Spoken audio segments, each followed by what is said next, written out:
Hello. Oh, one second, turning the music down. It's not as loud, probably in my ears as it is for you guys, but, how's everyone doing? It's been a second, right? It's been a second and a half since I've seen some of you guys. Hold on, I'm just watching people's stories on Instagram because that's what I do on my free time. If you guys haven't followed me on my cosplay Instagram, that's it. I do lots of cosplay things. That's what I've been up to. That's what I've been doing for a long it took over my life. And it's not over. The cosplay frenzy is not over. I have another convention at the end of this month. I need to do, I'm gonna say 1.5 cosplays for that, because one is just making a onesie, which isn't, like, I say it shouldn't be very hard, but I also could be underestimating it. Who knows? We'll find out. And also my shoulder is hot because the sun is attacking me right there, and I don't want it. But yeah, how's everyone been doing? I don't like how, where is the sun coming from? I don't want it. I don't want the sun here. It's messing with my, like, everything. I don't want it touching me. But yeah, so I'm gonna be mixing up. Look how much food they gave me at Chipotle. This is a burrito bowl.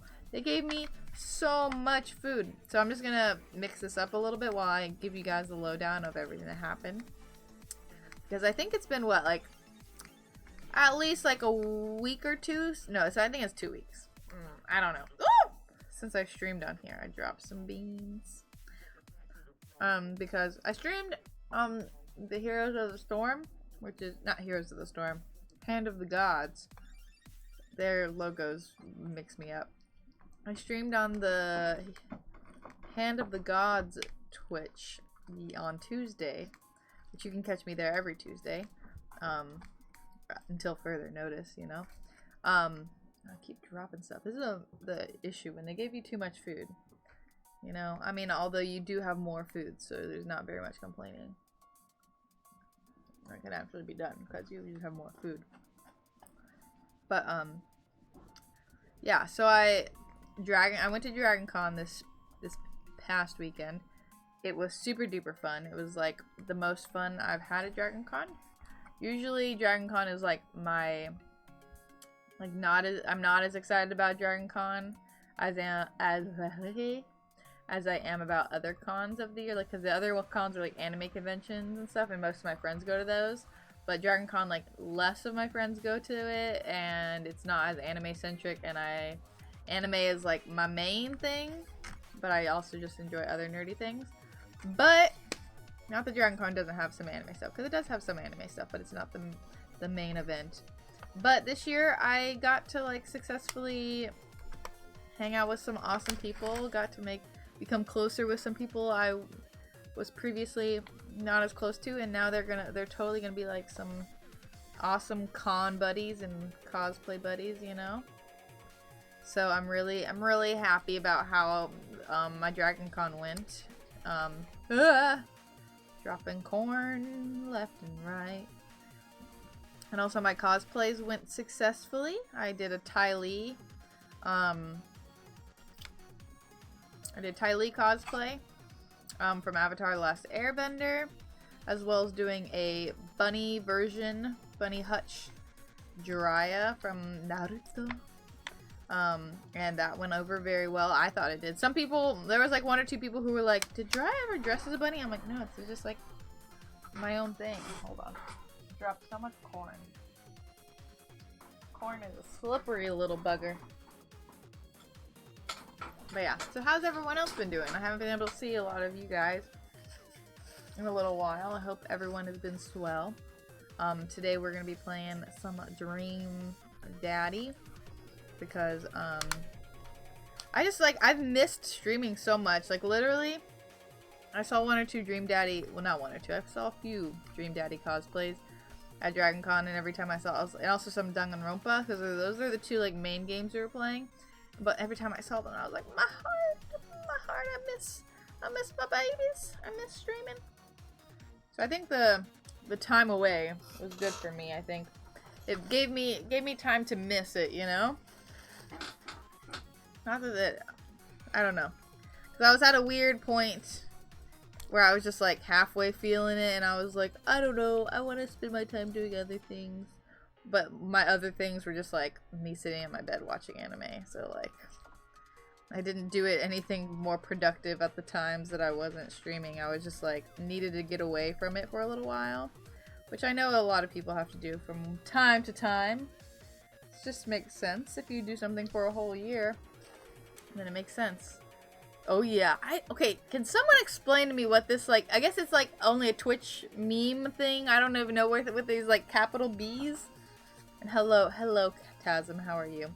What is up with that? What is up with the emoji B's or D's? I think it's on, I'm so confused. People do it and I think it's funny, but I don't know why or where it's from. You know? Now it's all over Twitter. You have no idea about the origins. Yeah, I see people do it and I'm like, what is it? What is the meaning behind this? Guess I'll have to go to know your meme. That's when I feel like I'm old, is when there are like memes or something going around and then I have to go to knowyourmeme.com to learn about the meme. I'm like, I'm a failure because I have to research it. But I don't know. Can't be on every train, you know? Chipotle's so good. Okay. Now that my Chipotle is mixed all up now it's all a big old bowl of yumminess. Because before it was just like so much, it was just not mixed. Oh.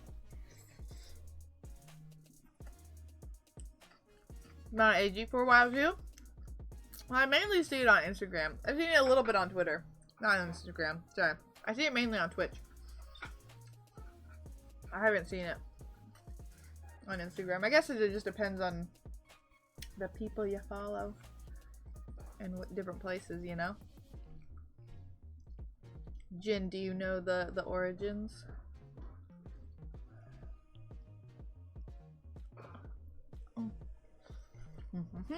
Okay. Let's dive on in to Dream Daddy. Hold on, Steam is updating. Shouldn't take very long. Beautiful. Or maybe it is gonna take a little while. It's hard to tell. But yeah, also, I have some other YouTube videos coming out in the works. Trying to edit stuff on my free time. Oh, dang it. And also my boyfriend's editing stuff, so we're both kind of doing stuff so I can start building up a little bit of a YouTube audience, possibly. Oh.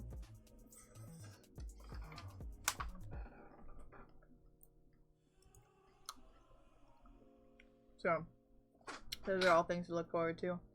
As well as some new cosplay. Everything is happening. Here he goes. Here's the Dream Daddy music.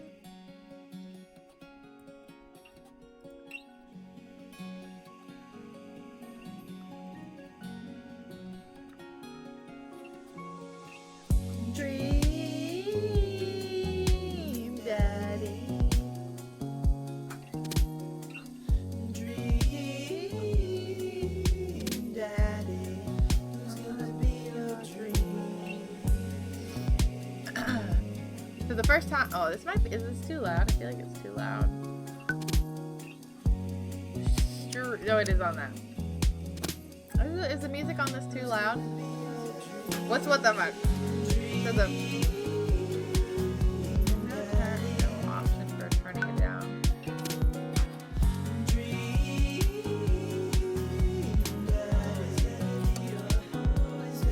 I love all the transition screen. I feel like it's too loud. Turn it down just a little bit. Oh, sudden. Hold on. Have you not played Dream Daddy yet, Tasm? Have you not heard of Dream Daddy yet? If not, I can explain to you what's about to go down. Pretty great. I'm supposed to go rock climbing today after a stream. But in my heart, I feel like I just want to have a long stream to hang out with you guys for as long as possible. You know?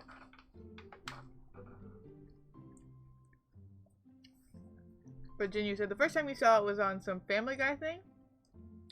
Where it said Peter instead of Peter? Yeah. You didn't replace P's and B's and D's? Maybe something else? I don't really know. People just replace all kinds of things with the little emoji. Okay. Let's do Brian. I don't remember what voice I gave him. I was trying to give people different voices back, but we're just gonna clean slate, pretend those voices never existed, because that was like maybe a month ago that I did that, so I don't remember.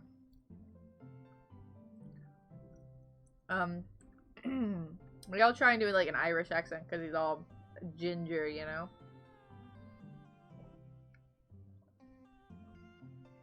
Ha! I'm messing with ya. I'm Brian, by the way.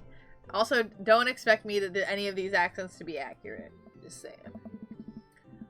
I'm so hot. I'm Remus, and this is my daughter, Amanda. I look over at Amanda only to find her sitting on the ground, rubbing the dog's tummy. Huh. Oh, hi. Your dog's cool. Ah, old Maxwell sure loves the attention. It's great to see another father and daughter out here on such a sunny day. Where's yours? Brian gestures. Oh my gosh. Spicy chipotle. Making my nose all drainy, you know? Okay. That was a good burp, by the way. I'm just patting myself on the back for that one. Brian gestures over to the grassy knoll where a young lady sits on a checkered blanket. She's reading a book bigger than her head. She puts it down and heads over to us. She just knew. She just... Oh! So cute. This is Daisy. Oh, fuck. That was not what... This is Daisy. Oh, this is really bad. She's reading the Brothers Karamazov. The teacher tells me that she's has the reading comprehension skills of a high schooler. I don't... These accents, not good. How old is she? 10. She's a precocious little youngster. Huh? Whoa! My natural dad Sorry. This is great. My natural dad instincts kick in. I must brag about my child's accomplishment. Oh no. It's happening. What is this?! Oh my god, I love this so much! Oh my gosh, sorry. Go on, Daisy. Tell about yourself. That's my girl. It's all, don't... Amanda, get in there. Okay. Remus HP prank. Oh gosh. This is so great! Sorry, I love this so much with all my heart and soul. What is DHTR, Bragg? Amanda here has just recently won a local photography award. Wow, congratulations. Oh, that was bad. Brian loses 10 HP. Daisy actually just won a statewide poetry contest. I'm really bad at Irish. It's all muddled in there. What's happening? They're making it like Pokemon. That's what's happening. Who's dating who? We're not dating anyone yet. Have you never watched any dating simulators? I'll explain it to you, Tasm, after the Pokemon battle. What's this? Can't switch daughters. Amanda is your only daughter. Bragg. Last week, unprompted, Amanda helped an old woman with her grocery bags. It's extra powerful. Brian loses 20 HP. Well, Daisy here just started... I can't even hear myself. Hold on. Just started a weekly chess club at a elementary school computer lab. She's the president, too, of course. Dang. My high school doesn't have a chess club or a computer lab. Oh, shit. No. Amanda's in all honors classes this semester. Brian loses 10 HP. Oh, really? Well, I'm actually talking to Daisy's teachers about having a skip a grade. Even Amanda kind of bristles at that one. Loses. Oh, what? 20 HP. Oh. Bragg again. This one's gotta be super effective. A few months back, Amanda started volunteering at the homeless shelter in our old neighborhood. Brian, only 10? You don't say. She should talk to Daisy. She actually helped organize a food bank here in Maple Bay. Yeah, Amanda, I'm sure we could find something for you to do. Extra powerful, you lose 20. Again? Oh, shit. Do I have items? Amanda still uses a film camera. Wow. Most kids here her age probably have no idea how. Hell, I'm not even sure I know how. I sure don't. Not that I'm any good with my phone's camera either. Haha, agreed. You and Brian share a bonding moment. Amanda and Daisy look annoyed. Remus HP. What? What's my items? Grade card, band-aid, spelling bee. Oh my gosh. How about that one? Fumbling through your phone's browser, you managed to pull up a photo of Amanda winning her 10th grade spelling bee. Wow, congratulations, Amanda. I can't do an Irish accent. Daisy getting prepped for her annual spelling bee right now. Brian, hopefully this will be her third. Oh shit. Daisy sold enough candy bars this year to get top prize, a canoe. We're taking out next weekend. Oh, that was her. This is hard.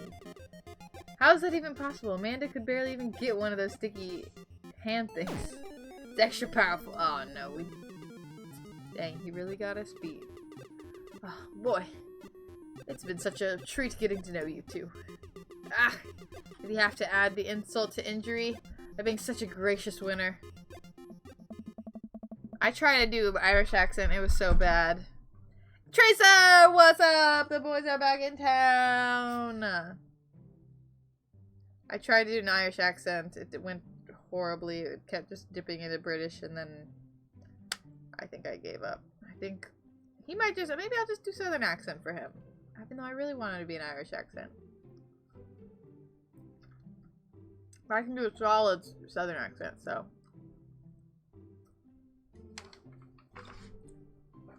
You're the only dream daddy. You're not a daddy yet. So, Tasm, let me give you the rundown of what's going on here. So, the way this works is I'm a dad with a daughter. That's Amanda right there with the little yellow headband and cute ass jacket. And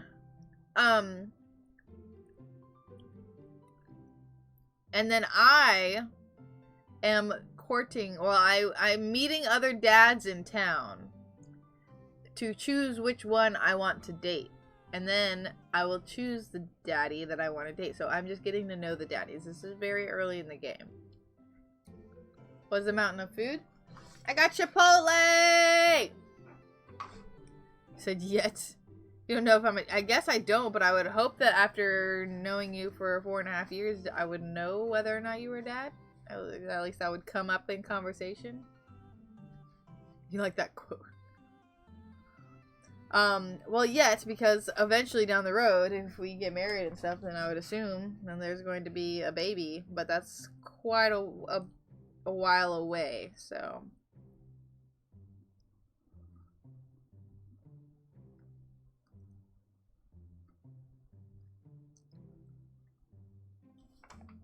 Okay. What's up with the cyclone? Having kids. It's fine. I plan on having kids. Or at least having one, maybe. Adopting any others. Okay. So. Let's go back to Southern accent, because I can do that. Quite a while. That's up to you. That is not up to you. Ha. Not up to you. That's a fucking lie. The world's already overpopulated enough. Exactly, that's why adoption, okay? But not up to you. My body, not you.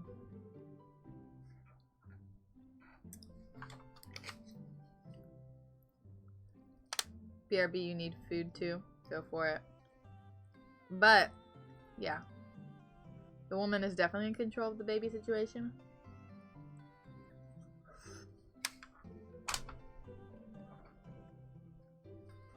Not the man, but okay. Let me get my southern accent. Okay. No, wait, shit. I have like phrases that I say to get myself into an accent, so excuse me. I don't want to do it. Okay. Oop. So I take it you're new. Oh, fuck, I did it again. Okay. Dixie dang dog. So I take it you're. Ah, I did it again. Why? I haven't done accents in so long. I'm fucking everything up. Give me southern things to say. Sweet southern corn biscuit. That doesn't make sense. But these are all southern words. Cornbread, biscuits, some barbecue pulled pork, honey. Okay, that's good enough. Maybe. Shrimp and grits, cheese and grits. Excuse me. Streamer Pharaoh's streamer's boyfriend tells streamer he wants kids soon on stream. No, fuck him. Okay. So you're new in the neighborhood. There we go. We got it. We just moved in. Do you live around here? Oh, yeah. We live in that cul-de-sac down next to the coffee shop. Huh. Oh, what a coincidence. That's where we live too. Small world. Yeah, Daisy and I are in that little ranch-style house on the corner. I know that house. It's just like ours, but slightly bigger and better landscaped. She's gonna have to outdo me with everything. What a lovely place. Well, I don't want to take up any more of your time. Really nice meeting you guys. You'll have to stop by at some point. Yeah, definitely. Bye. Brian and Daisy walk further into the park with Maxwell, happily trotting along in a tow. She said we aren't married yet and that it was quite a while away till we're married. You thought, no. Married. No, we're not married, but then I was saying that even when we do get married, then the kids are quite a while away is what I was saying. Eagerly awaiting the shotgun marriage. Well, with the DACA shit, I'm not saying anything, but you know, you never know. Okay, so with the dumb shit Trump's pulling. Okay. Do you get the feeling that he was trying to one-up us? Trying and succeeding. I can't believe that kid's only 10. What was I even doing at her age? These corns are cuter than a basket full of kittens.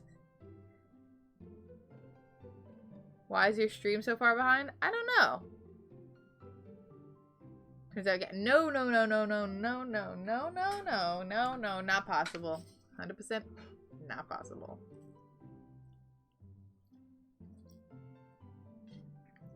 Not possible for me to be pregnant. Nope.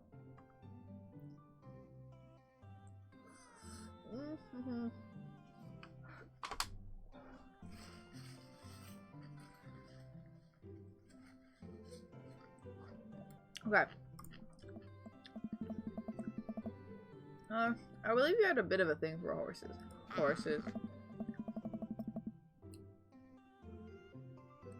Oh, that's a...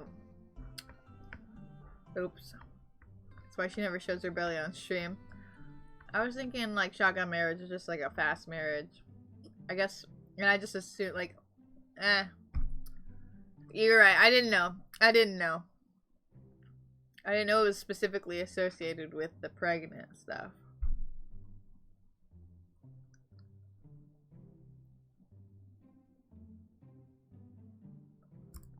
Oh, something about horse studies? It's not too late to minor in horse creative riding.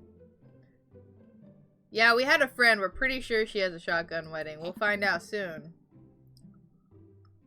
Too close to the truth, Dad. let us never again speak of the fantastic adventures of Sir Horsington the Brave, an epic in 7 parts by Amanda Kensington. We laugh off the horse epic and walk around the park a bit more, enjoying the day. I only have one option. All the sunlight's really making me tired.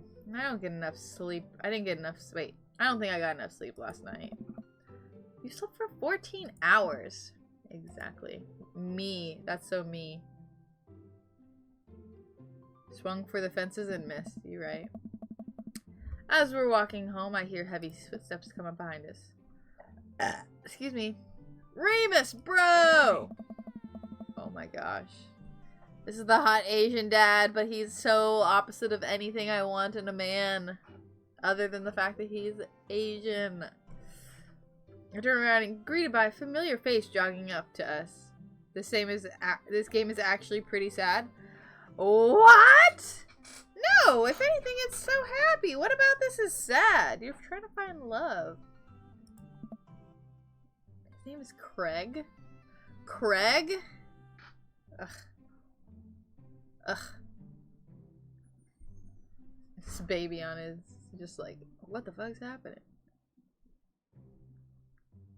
That's so me, says the girl doing things up until 3 a.m. on the regular. Yeah, but then I also sleep until like 1 p.m. the next day. I mean, that's not quite 14 hours, but if it's a weekend, I sleep in. That's why a lot. Like, that's why I stay up late, is because I always sleep in. So I don't have enough time in the day. You obviously haven't played the full game yet. You're right. So no fucking spoilers. Craig? Bro. Oh. Holy wow. I haven't seen Craig in forever. Huh? It's been too long, dude. Yeah, wow, you look great. Nice. Haha, yeah, I cleaned up my act. Cleaned up his act? Are you kidding me? He's ripped. Amanda, this is my friend Craig. We went to college together. We were roommates for a while, too. Amanda, dude, you probably don't remember me, but you're so big now. Hello, and hello, cute baby. Oh, thank you. The last time I saw you, I think you were about her size. This is River. Her name is River. His name? I just assume River is a girl name because of Doctor Who. This is River. Say hi, River. He picks up her tiny wrist and waves it. River gurgles happily. So cute! Are you babysitting? Oh. Nah, dude. River's my kid. Man, it has been a long time. God damn it. Feels like 1 minute we're rolling up to the exams with bad hangovers, and the next we're both fathers. Where have you been, man? I was working out in California and just relocated the business back to Maple Bay. No kidding, Amanda and I just moved to this side of town. How's Smashly doing? Oh, man. Is that why? I mean, Ashley. Ashley is her name. I don't know. What? She actually still goes by Smashly. And why would anyone go by that name? That sounds so dumb. You hate it when people say, wow, you've grown since I last saw you. It's like, no shit. Yeah, I know. My mom was doing that the other day. We were at a family party, and one of our cousins, she was just like blown away. She's like, oh my god, you're so big now. I can't believe how big you are, blah, blah, blah. And she was just sitting there like, yeah. And I would turn her. I was like, it never ends. It still happens to me to this day. People come back from like, or they come visit from Brazil, and they're just like, oh my god, you're so... And I'm like, yes, that is what happens if you don't see someone for 10 years. They grow. Anyone, no matter who they are. SMH, you'd go by Smashly? I couldn't be your friend if I had to call you Smashly. That's ridiculous. There's this one cord by my feet, and it's really annoying me. There we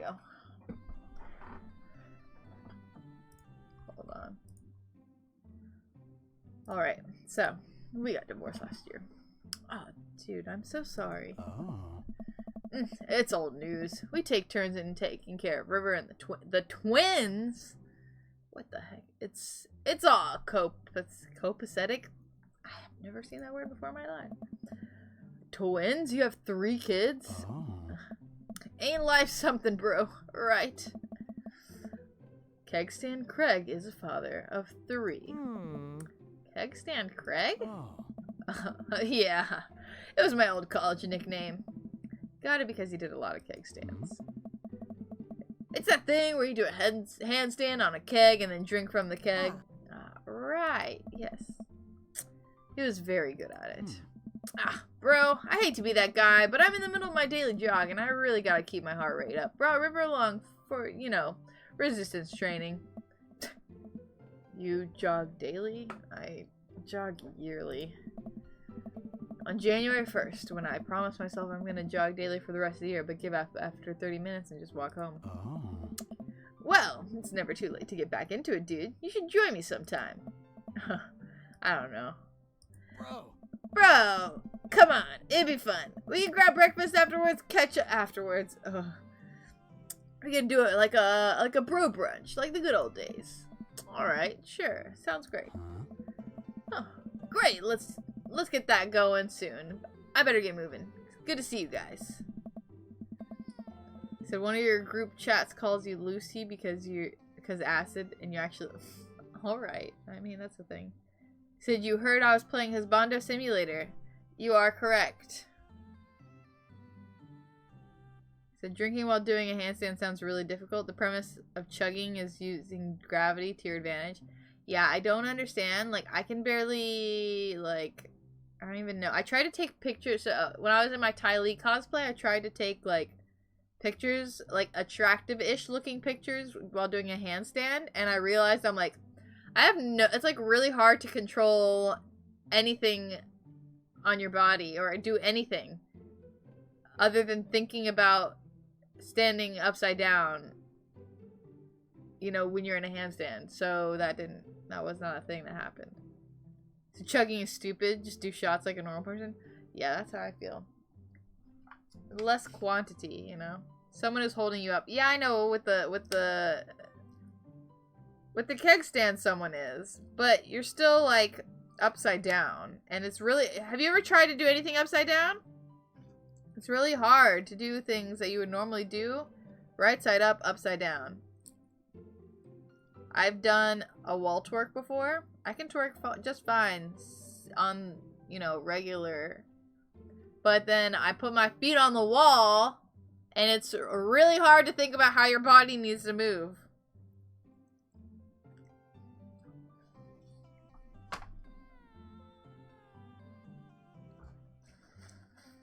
Can't do beer unless it's nice beer. Yeah, you probably wouldn't get a huge keg of nice beer. Sounds expensive. Even then, your stomach capacity is pretty low, so shots, yeah, same. But Craig gives a little wave, puts his earbuds back in, and jogs off.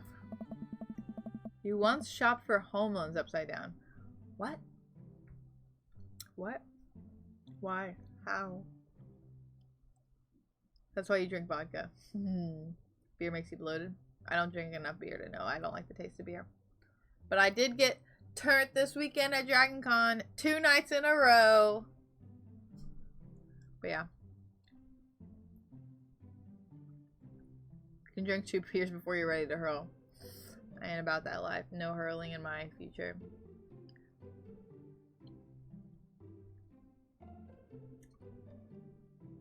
Everyone's got a different opinion. Scotsman's the vodka, Tracer's the rum. I'm all about the tequila.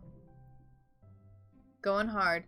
It's mainly just because there were lots of parties. Dragon Con is the party con, so the first night was the most fun because there was a K-pop dance party, and I'm all about the K-pop. Which is when I think I screenshotted the tweet and put it in Discord. I was drunk while... Oh, wait. Yep, I did. I was drunk while doing it because I also mentioned in the tweets that I was drunk. And wanted to let you guys know about it. So, but the nights in a row wasn't tequila actually. I had rum chata the first night. Me and one of my friends split a whole bottle of rum chata, and then we also mixed and one of our other friends they mixed like NOS, which is an energy drink, with vodka, and we drank that as well as the rum chata, and then to keep the buzz I was drinking coconut rum. So a lot of different kinds of things. My friends didn't want to buy tequila, so that's why we didn't do tequila, because no one else wanted it. You feel tequila in your legs? What? You're the only one of your friends that doesn't hate tequila? A lot of people hate it. Keep the buzz. What do you mean? What? Scotsman, stop hating. If you're dancing on the dance floor... We old lady talking about drink. If you're dancing on the dance floor, you gotta keep it going, you know? You're gonna just, like, work off the drunk, you know? That's not what it's about. When you're partying, you gotta keep the party going. It was more than a buzz, but... Why? You guys are haters, okay? What is the proper terminology? It's just too... You guys are just bullies. They're always bullying me anytime I talk about drinking. This is why I don't get into it. Because of you guys. This is your fault. It's your fault. I'm like this. Just stay drunk? Fine. In order for me to stay drunk, I was having coconut rum. Drunk approaching fucked is where I'd like to say. Just do lines. No, I don't even know what that is. Don't want to know.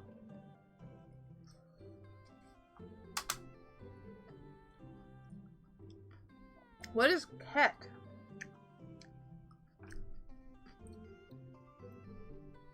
Anyways. Horse tranquil? What? No, thank you. Get out of here. I'm getting back to my game. Okay. I can't believe Craig is ripped and has kids. I'm reeling. Why is that? Craig, I knew, was not fit to be responsible for any living thing, including and especially himself. One time I watched him drink an entire jar of marinara sauce for dinner. I know someone like that.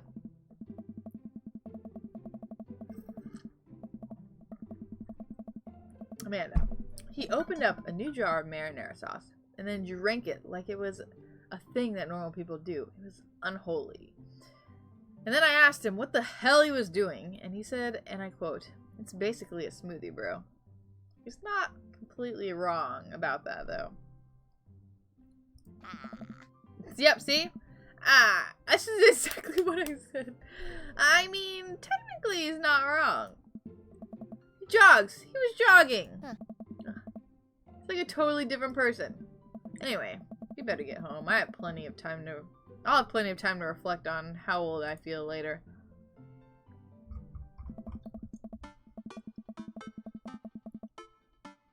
Jokes-wise, you stick to weed. Alcohol's free game. Used to be a human anesthetic before they realized it was a dissociative and people got fucked on it. Drink jars of marinara sauce for dinner. That's not good. Not good. Stick to hallucinogens in general. Weed, all the things. This music is cute. Also, let me know if the audio is alright. I think I adjusted it. It seems like a good levels, but let me know if I need to turn up or down or anything. Okay. Amanda, I flopped down on the couch. Amanda has to shove some empty boxes out of the way before she can sit. Too bad we're gonna be putting my stuff right back into these boxes in a few months. No, don't say that. Dad, it's gonna be okay. It'll be fine. I know. It's just, you're my little girl. It's gonna be weird not having you around. I'll come visit, and I'll text you every day. And I'll take lots of pictures. I mean, obviously, I'm a photography major. You promise? Huh. Of course. You're gonna be okay all by your lonesome? Oh, come on. I'll be fine. I'll get a dog or something. A dog? Right. Forget art school. I'll stay for the dog. Is that what it's gonna take? Yeah. Medium-sized dog, handkerchief around the neck. I get to name it. That's what it'll cost me to give up on my dreams. I'm a woman of simple wants and needs. Well, the dog is a lot cheaper than college. Suddenly a pile of envelopes slipped through the mail slot. Speaking of college. Amanda darts over to the envelopes and shuffles through them. She pulls one out and throws the rest back on the floor. Yeah. This is from McGowan College of Arts and Design. Open it. Oh, but I'm scared. It's just an envelope. Yeah, it's just like my entire future. Not a big deal. She takes a deep breath. Rips open the letter with her teeth. We have a letter opener, but okay. I hold my breath while Amanda's eyes dart back and forth scanning the letter. What does it say? Admissions committee has reviewed your application, blah blah blah. Her face drops. Regret to inform you that we are unable to offer you admission into McGowan College of Art and Design. Amanda throws the letter on the coffee table. Ugh. I know that feeling! It's the worst. Hold on. What are you guys talking? You guys are just talking about drugs again. Although a downer or two can be nice, and historically you've enjoyed benzos. You feel like you'd like one of the guys in your class who does everything. You honestly don't like most drug users. They don't respect the drugs they take. Pretty sure he walked in one day and was like, okay, all the things. Stresses me out. He's mental. Pre-workout? You guys are ridiculous. Surprised he's alive. TBH. Usually mix alcohol even though you're not supposed to. Alcohol is fairly bad mix for a lot of things. But it's lit. It's lit but not great for your body. Yeah, these are all true things. I don't know enough about it, but I know that they're not good. So stay safe, kids. Nothing is great for your body. Yeah, a lot of things are bad for your body. Most things that people do. But it's all good. Live a happy life. Okay, back to the game. You guys stop talking about drugs. Oh, sweetie. It's okay. I kind of saw it coming. I knew I shouldn't have put that experimental stuff in my portfolio. Their admissions officer told me they just want to see portraits or whatever. I pull Amanda in for a big hug. You're an amazing photographer. I know how much work you put into your portfolio. Some other school is gonna want to snatch you up for sure. I want to see them interact. I want to see the hug. Huh? Yeah, I know. It's fine. Are you actually fine, or are you just saying that? I'm fine. Really. Her face says opposite, but probably shouldn't push her on this. Oh, and before I forget, Emma R and Emma P are sleeping over tonight. Dad. So... You need me out of the way, because I'm painfully uncool. I would choose more delicate phrasing, but yes. Well, I'll have you know that I conveniently already have plans for tonight, so you'll have the new place to yourself. Yeah, what are your plans? Quick think of plans. Secretly, the mayor of this town got to attend the union meeting. Who do I want to meet? I might just do this because I like their like dynamic, their little like back and forth that they have. Amanda, the town needs me. I need to perform my mayoral duties. I must don my top hat and wear my monocle so that I may preside over my mayor stuff. I think you're thinking of the guy from Monopoly. He was a mayor, right? He was not. Right. I'm just kidding. I'm actually going to... Go out and watch the game? Nice. Which game? You know, the game. The one that's going on tonight. The game on TV at somewhere other than here. Okay, cool. While you do that, I'm gonna do drugs and commit some light arson with the Emmas. I'm concerned you're hanging with the wrong hanging with the wrong crowd. Huh. I would have expected you guys to be up to white-collar crime, but by this point, maybe money laundering at the least. I'm a street rat, Pops. You're kidding about doing drugs and crime, right? Yes, Dad. Just making sure. Give her a pat on the head. Have fun with your sports. Are you being sarcastic? No, making fun of sports is played out. Alright then. I do some light cleaning around the house, then decide to clear out right below. Wait, I thought I was taking a nap! Before I leave, Amanda stops me. Hey, don't forget that you have that meeting with my English teacher tomorrow. Oh, right, Mr. Vega. Yep, totally remembered it. I'll be there. Who's Mr. Vega? Oh, Mr. Vega's one of the hot guys, too. One of Mr. Vega's an option. Wow, I guess I really didn't think this plan through. I'm not entirely sure where the closest bar is, and Amanda still hasn't shown me how to use my GPS on my phone. So I'm just gonna pick a direction and walk in it. Let's go this way. Cool, okay, we're marching. We're marching in the direction of the game. I like how they capitalize game. Any game, really. In the distance, could it be Jim and Kim's? A big burned down neon sign hangs above a tiny dive bar at Jim and Kim's, huh? Alright, it'll do.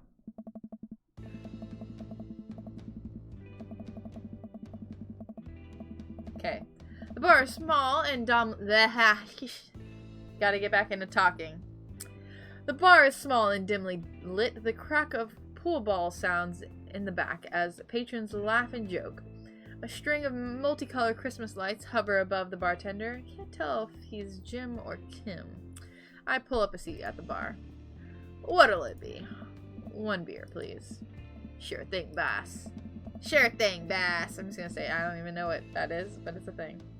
Bartender slides me an ice cold beer, and I take one sip and enjoy the refreshing taste. Any beer at all? Say, are you Jim or Kim?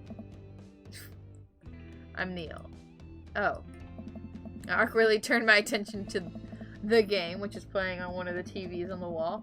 As luck would have it, the team of my preference is not only playing, but is currently in the lead, which is always a good thing. The brightly colored mascot, which is some kind of animal, does cartwheels. I silently cheer on my favorite team, hoping that I don't get into any confrontational arguments with a fan of the opposing team. Several people in this bar are wearing the distinctive colors of the teams I dislike. Although, I believe from their demeanor that, like me, the passion for their team is all in good fun. Oh. Literally, one alcohol, please. Is this gotta be Kim? Or, why she got cross around her neck? Is she the wife of the pastor, or the youth pastor guy? A middle-aged woman holding a nearly empty wine glass slides up to the bar and sits uncomfortably close to me. Hey, sailor. Oh, hello.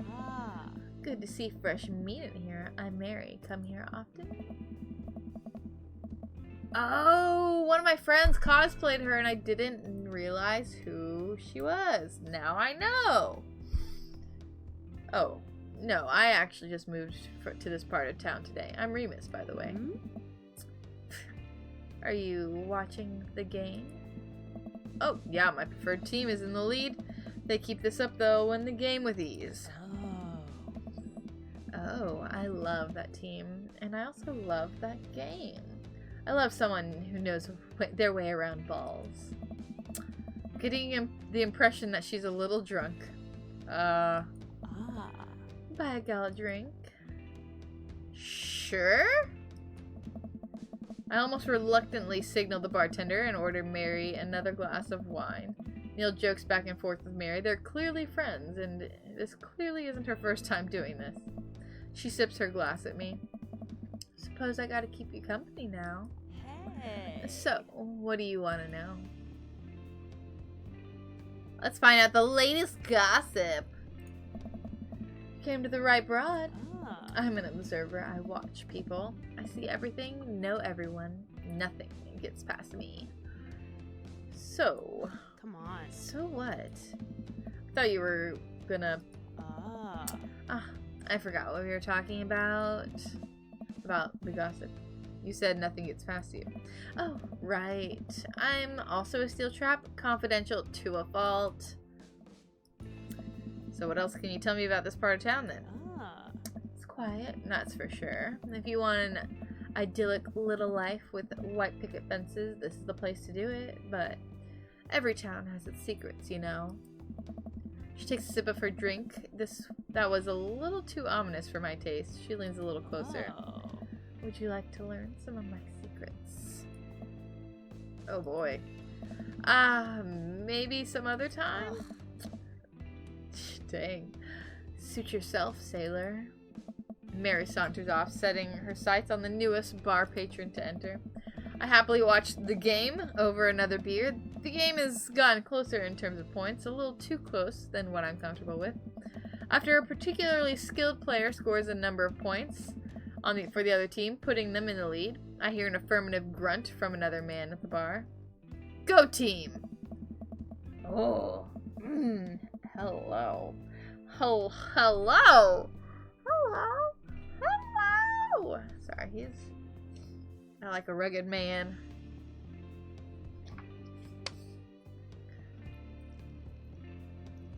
You know? How can you not? Look at that. Look at that face. He looks like he gets into trouble sometimes, you know?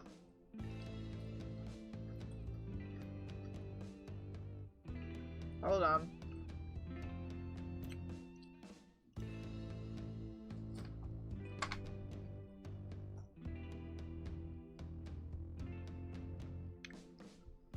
Just gotta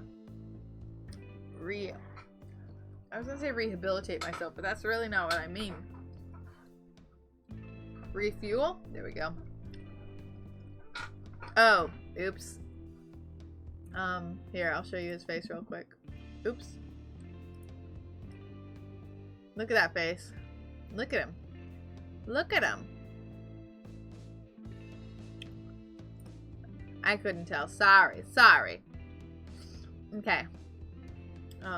Enjoying the game. Should I move where I am on this overlay?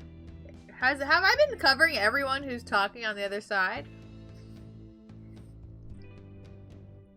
I am now that we're winning. I don't even know what voice to give him. I'll have to put a little bit of, you know, roughness into it. Oh, we must be rooting for different teams. In my opinion, my team is far superior. I have to disagree with that. Based on our win-loss record, I'd say that my team is superior.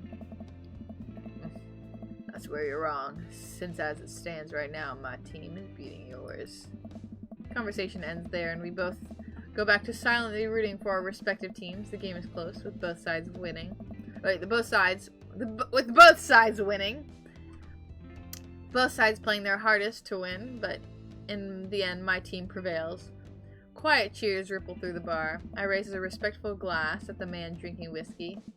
He raises his in response. An unspoken truce is formed between us, based on mutual love for the game. He motions to the bartender, who pours 2 glasses of whiskey. The man slides one over to me. Oh, he moved! He moved! Now you guys can see him! It's all good. I think he was just like, since we didn't know him yet, he was kind of off to the side. The name's Robert. Oh, thanks. I'm Remus. Oh. You must be new here. Mary already hit on you. Yeah. Mm-hmm. Oh. She's a peach. Well, you picked the best bar in town. As slimy as it is, you'll never find a better spot than Jim and Kim's. Is there actually a Jim or a Kim that run this place? Nah, that'd be Neil. Neil waves from across the bar. Good guy, Neil. Not enough Neils in this world. All Neils, great. Every single one, top notch. Okay. You a whiskey fella or a beer fella? Beer, but I'll drink most things. You like shots? Shots fired. Jam and cum. Whichever you prefer. Shit, what are we rooting for? Shots or no shots? We just talked about how we liked shots, right? We'll say I like. Right? Nah. We love him. Love him. A guy who likes beer. If a guy likes beer, what is it usually? Do people who like beer usually like shots? I don't know how this works. What's the typical? I'm rooting towards I like, since he said that he'll drink anything. Thank you. Robert nods to Neil, who serves up 2 shots of whiskey. He hands one to me. Here's to your health. We take the shots. The whiskey burns going down, but I try my hardest to look tough. Wait, I think this is what making friends is. Okay, Remus, this guy's out of my friend league, but I think if I play my cards right, we'll be pals in no time. Hand tattoo. Gotta do the tattoo, because then there's a whole story behind it, right? A beer drinker probably doesn't love shots. That's what I was thinking, too. I like your tattoo. Do we have a tattoo? I feel like we should have a tattoo. I look like a guy who might have, like, a hidden tattoo somewhere. What does it mean? Nope. Oh, shit! The bad, like, that was not good, was it? It's, a reminder. Wait for him to elaborate, but it seems like he's done talking. Man, this guy's mysterious and cool. Way cooler than I am, at least. Robert signals to the bartender for another round. What are you doing here tonight? My daughter kicked me up. Not like forever. She was having a sleepover with her friends. Family type, huh? Single dad. He gets up. Be right back. Gotta powder my nose. He's so cool. Never seen Robert this talkative. He must like you. What? Sorry. Obviously he likes me. I'm sorry for headphones. That was kind of loud. I guess so. Gotta admit, Robert has a gruff charm to him. If a guy like that thinks I'm cool, then I really must be, right? Robert comes back from the bathroom and grabs his leather jacket. I'm gonna go home. You heading my way? Alright. Robert and I leave the bar and find ourselves walking in the same direction. Everyone lives in the dang cul-de-sac. He's like John Bender from The Breakfast Club. Yeah, kind of. Except I feel like he might be nicer. Not as much of an asshole as John Bender. I live in the cul-de-sac down the way. That's oh, there we go. Me too. We just finished unpacking today. Great place to be. Good neighbors. Well, some of them. Who's that? We get to Robert's house, which is just a few houses away from mine.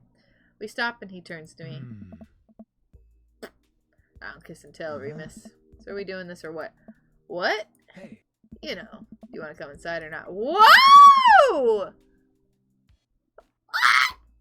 A wave of realization rushes over me. I blush. What does that mean? What does lay it on smooth mean? What does that mean? What is oh wait, you guys, what does lay it on smooth mean? I'll go in. Will I get a bad rep if I like start going for the first guy that like invites me in? I'm just like, ho ho. Buttery. Go for it. Yeah, let's lay it on smooth. Is buttery mean lay it on? Well, I don't see why not. Whoa! That sounded smoother in my head. Let's do it. What? What? Oh, what's happening? What's happening? Follow him up to his door. He fumbles with his keys for a second and unlocks the door, leading me inside. The moment the door closed behind us, he pushes me. Oh my gosh! Oh my gosh! Come on. Robert takes my hand and leads me up the stairs into what I assume is his bedroom. Is this guy not a dad too? But it's so dark I can't see anything but Robert's intense expression. Kiss me again, and I hear, oh, checking off his jacket. I clumsily take mine off too. His hands roaming down my chest, and suddenly he's tugging at my belt. Oh, snap. I don't normally do this. You want to stop? What do we do? What do we do? What do we do? We're already here. We're already in here. What do we do? Yes, no, yes, no. I don't know if I want to be the town slut. Do I want to be a town slut? What do I do? Everything's happening so quickly we barely even know each other. Get your hole? What does that mean? Yes? Does that mean yes? What does that mean? I'm not... Save state? Oh, that's a good idea. I think it means it. We're gonna try yes. We're gonna try yes. We'll see what happens. Oh! Actually, I should probably get going. Oh wait, that's not what I meant. Wait! I thought Robert steps back. Alright. I think I'm gonna head home. Sorry. Nah, it's cool. Wait, no. Wait, I thought I said something else. This one. Load this one. Do you want to stop? Oh, I said yes to that. No. Sorry. I know, I forgot what he had asked. Nah. Woo! Guys, we to the bed! Let's have some fun. Okay. Sorry, I forgot exactly what he had asked. I stayed overnight. Sunlight streams in between the slats of the blinds. My head is pounding. I really overdid it last night. Wait a minute. This isn't my old house. Or my new house. Oh, right. I look around for Robert, but I find myself alone. Lacey, you got your hole. I don't like that expression. Ew. Hello? There's a clatter from the bathroom and the door opens. Robert is fully dressed and grabs his keys. That was fun. Yeah, it was. Oh, a little smile. You should go. It's certainly not what I was expecting. Well, talk to you later? Oh, Robert cracks a smile. Sure, clothes are over there. I hastily get dressed and show myself out. The sun is unbearingly bright. Bearably. That's what's bright. I need to lie down. I start to make my way back home when suddenly I remember. Amanda. Oopsie! Oh, I got an achievement of bad dad. I got a bad dad achievement. Robert breaks out his 3DS with the latest Pokemon game. He asks if I want to see my collection of Pogs and handheld device. That would be the best. That would be top notch if that happened. I rush back home and throw open the door. Something smells delicious. Amanda? Amanda runs out in the kitchen and looks slightly disappointed. Oh man, I was kind of hoping you had gotten kidnapped and I was gonna have to come rescue you. No, I made a friend at the bar last night and ended up sleeping over at his place. Where are the Emmas? She's not even questioning it. They left a little while ago. Oh, you guys have fun? Yeah, watched some movies, ate snacks, stole a car. You know, the usual sleepover stuff. You teens and your larceny. So, that's breakfast that's cooking. What's that all about? Well, there's hash browns and eggs and bacon. Can I? Ugh. Yes, you can have some breakfast. Bless you, sweet child. My head throbs. Ugh, I gotta do something about this hangover. Amanda, your loving father might have overdone it last night. Ooh, somebody's hungover. Father of the year. You wouldn't happen to have any aspirin or... Yeah. I've got just the thing. Hang on. Amanda runs to the fridge and pulls out a jar of pickles. Did you, right, you're gonna dip your boy's tired and you're planning on sleeping 12 hours. I fully understand that. Hope you have a wonderful sleep. I will see you next time. The next stream is on Sunday if you want to hang out.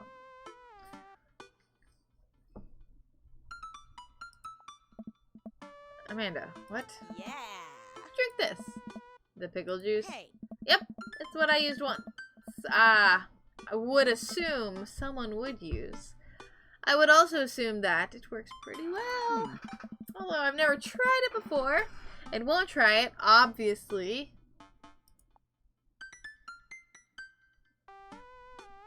He said, you bet you won't make it past 11.5.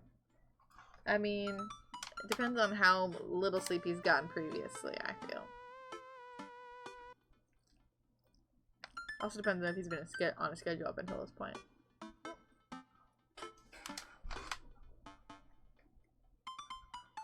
Okay.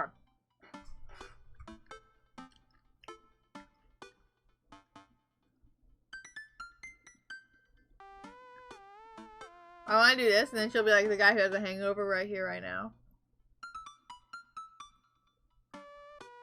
Give her a high five. You did. Right. Do as I say, not as I do. I hate that saying. You got it. This better work. I down a sip of the tart juice. No, more than that. Way more than that. I mean, I assume. Huh. Watch it, you. Drink more pickle juice and help myself to the delicious breakfast that Amanda has graciously allowed me to partake in. After inhaling some hash browns and dunking several pieces of bacon into the runny egg yolk, I'm starting to feel a little better. Amanda grabs her backpack and keys.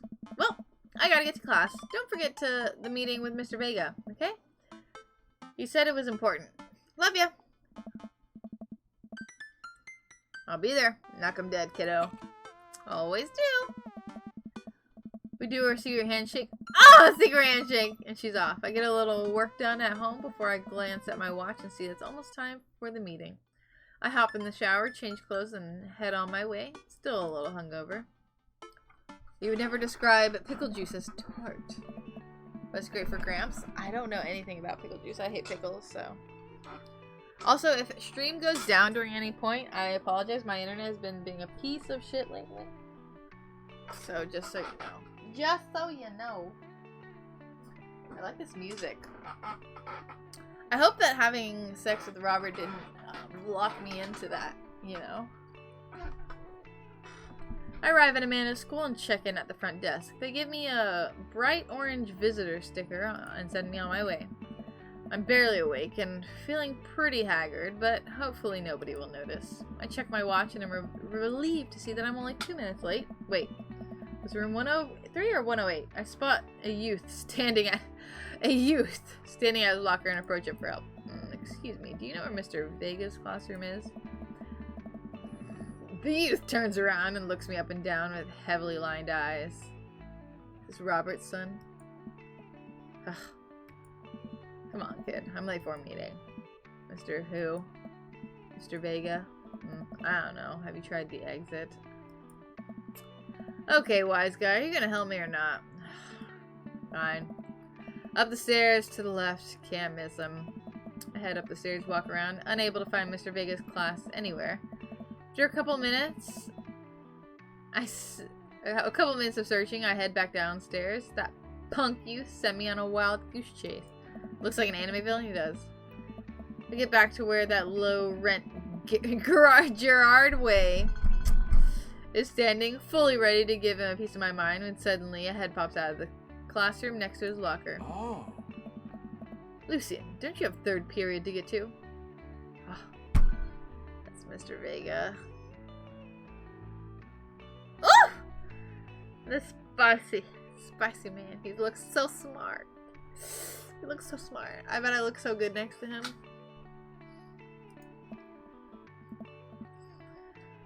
Fine, Mr. Vega. Wow! Now I'm officially 10 minutes late. I glare at him as he walks away. We're not cool.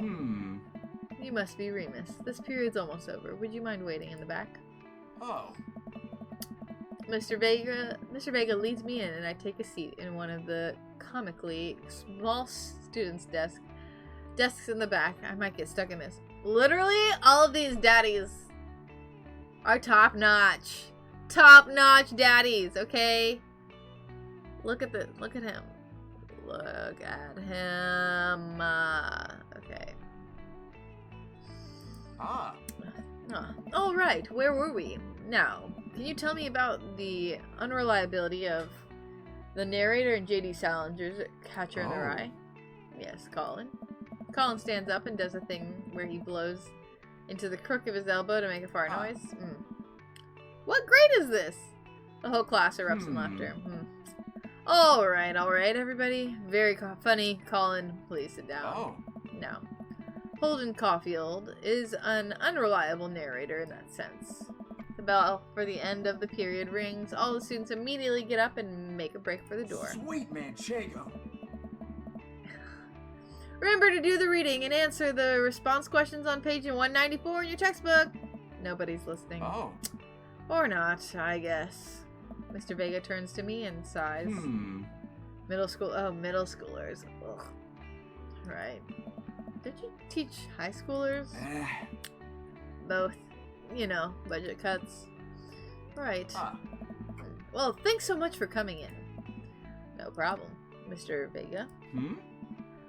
Please, call me Hugo. I don't know what voice to give him! I don't know a voice! I don't normally do these impromptu parent-teacher meetings, but, as I'm sure you know, Amanda is a very bright student, and I'm concerned about her recent behavior. What? What's going on? Amanda has never been the most engaged student, but I know she cares. Recently, though, she's been falling behind. She's not completing assignments and has been doing rather poorly on tests. I normally chalk this up to senioritis, but this is strange. I thought Amanda always shared everything with me. It hadn't even crossed my mind that something might be wrong. Just wanted to ask, is everything okay at home? We just moved. Oh, we just moved recently, but it was only to the other side of town, and Amanda was more excited about it than I was. See if you can talk to her about it. I know she values you a great deal and would appreciate your guidance if she keeps heading down this road. I know how important our school is to her, and I would hate to see her miss out on a scholarship money that she clearly deserves. I'll make sure to talk to Amanda about it. Thanks for letting me know, Hugo. Anytime. On my way out, I stopped, thinking for a moment. I turned to Hugo. Hey, Hugo? Yes. Did you ever catch that rye?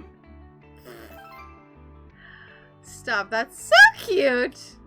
Yes. The little hearts. The little hearts! Tracer! You weren't here. We did the dirty with someone already. It was exciting. I don't think you were here for that. But, yeah, we did. But I think I like Hugo already, like, the most out of anyone. I don't know. Everyone I meet, I'm like, I like this one. It's so hard to choose one.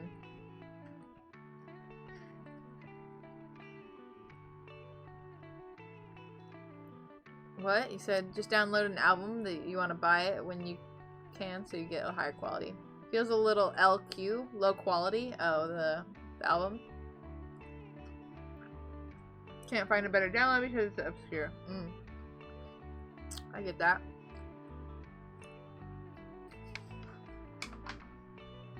But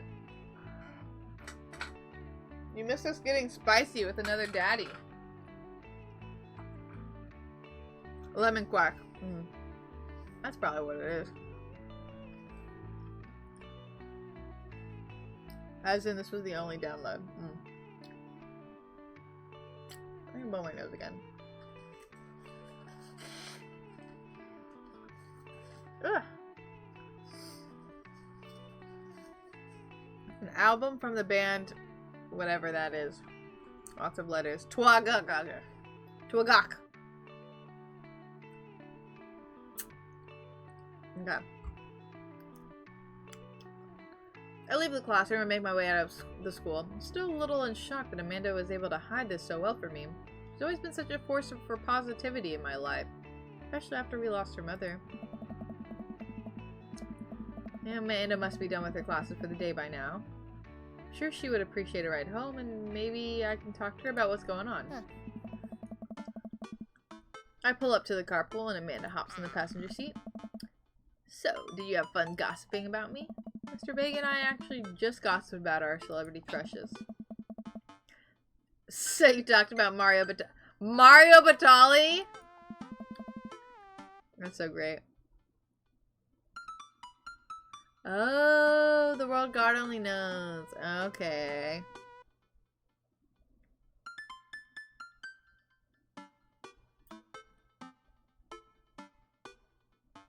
What'd you miss with Amanda? So, basically what happened, first of all, last night we got drunk and then we had sex with Robert that we met at the bar. He's a rugged man. Then, this morning, we had a meeting with Amanda's teacher, and she's been falling behind. And they're concerned. So now we're going to talk about it with Amanda. Because this is so out of the ordinary for her. She's such a good child. She tells me everything. Why didn't she tell me this? Remus never blinks. You're right, he doesn't. It was a very productive meeting. Yeah. I'm pretty hungry. Can we go grab some dinner? Sure thing.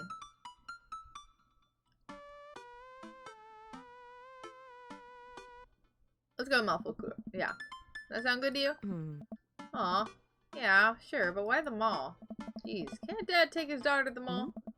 Will you buy me things? We'll buy you a thing. Singular. Sounds like a deal to me.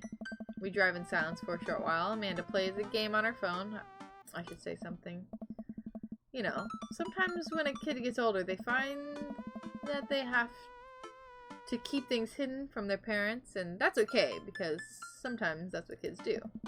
That's okay, but also sometimes it's good to have the parents' perspective, because, you know, maybe the parents have also dealt with similar situations. Huh? And maybe they're a little cooler than you give them credit for. Anyway, what I'm trying to say is that it's good to share. Love you. Have you been reading my tweets? What? You have a Twitter? What? Never mind. Look, sweetie, Mr. Vegas said you haven't been participating in class and that you're not turning things in. Oh, I'm fine, Pop. Senioritis and all that. Thought you liked Mr. Vegas' class. It's fine. It's fine. We pull up to the stoplight and I, Amanda. She's still texting. Just, I want you to know that you can talk to me about anything. Uh-huh. You can tell that whatever it is, she doesn't want me knowing about it. That's frustrating. I hear MR is going to that fancy art school in California. That's exciting. Yep. Are you bummed that you guys aren't going to the same school? Yeah. Amanda keeps texting. She stifles a laugh. What's so funny? I don't think you'd get it. Okay. Who you texting? Noah? Who's Noah? My friend? Does he go to your school? Yeah. Do you like Noah? What? What? No! Dad! I can't believe you would... Oh. Dad. I mean, geez. Why would you... Gross.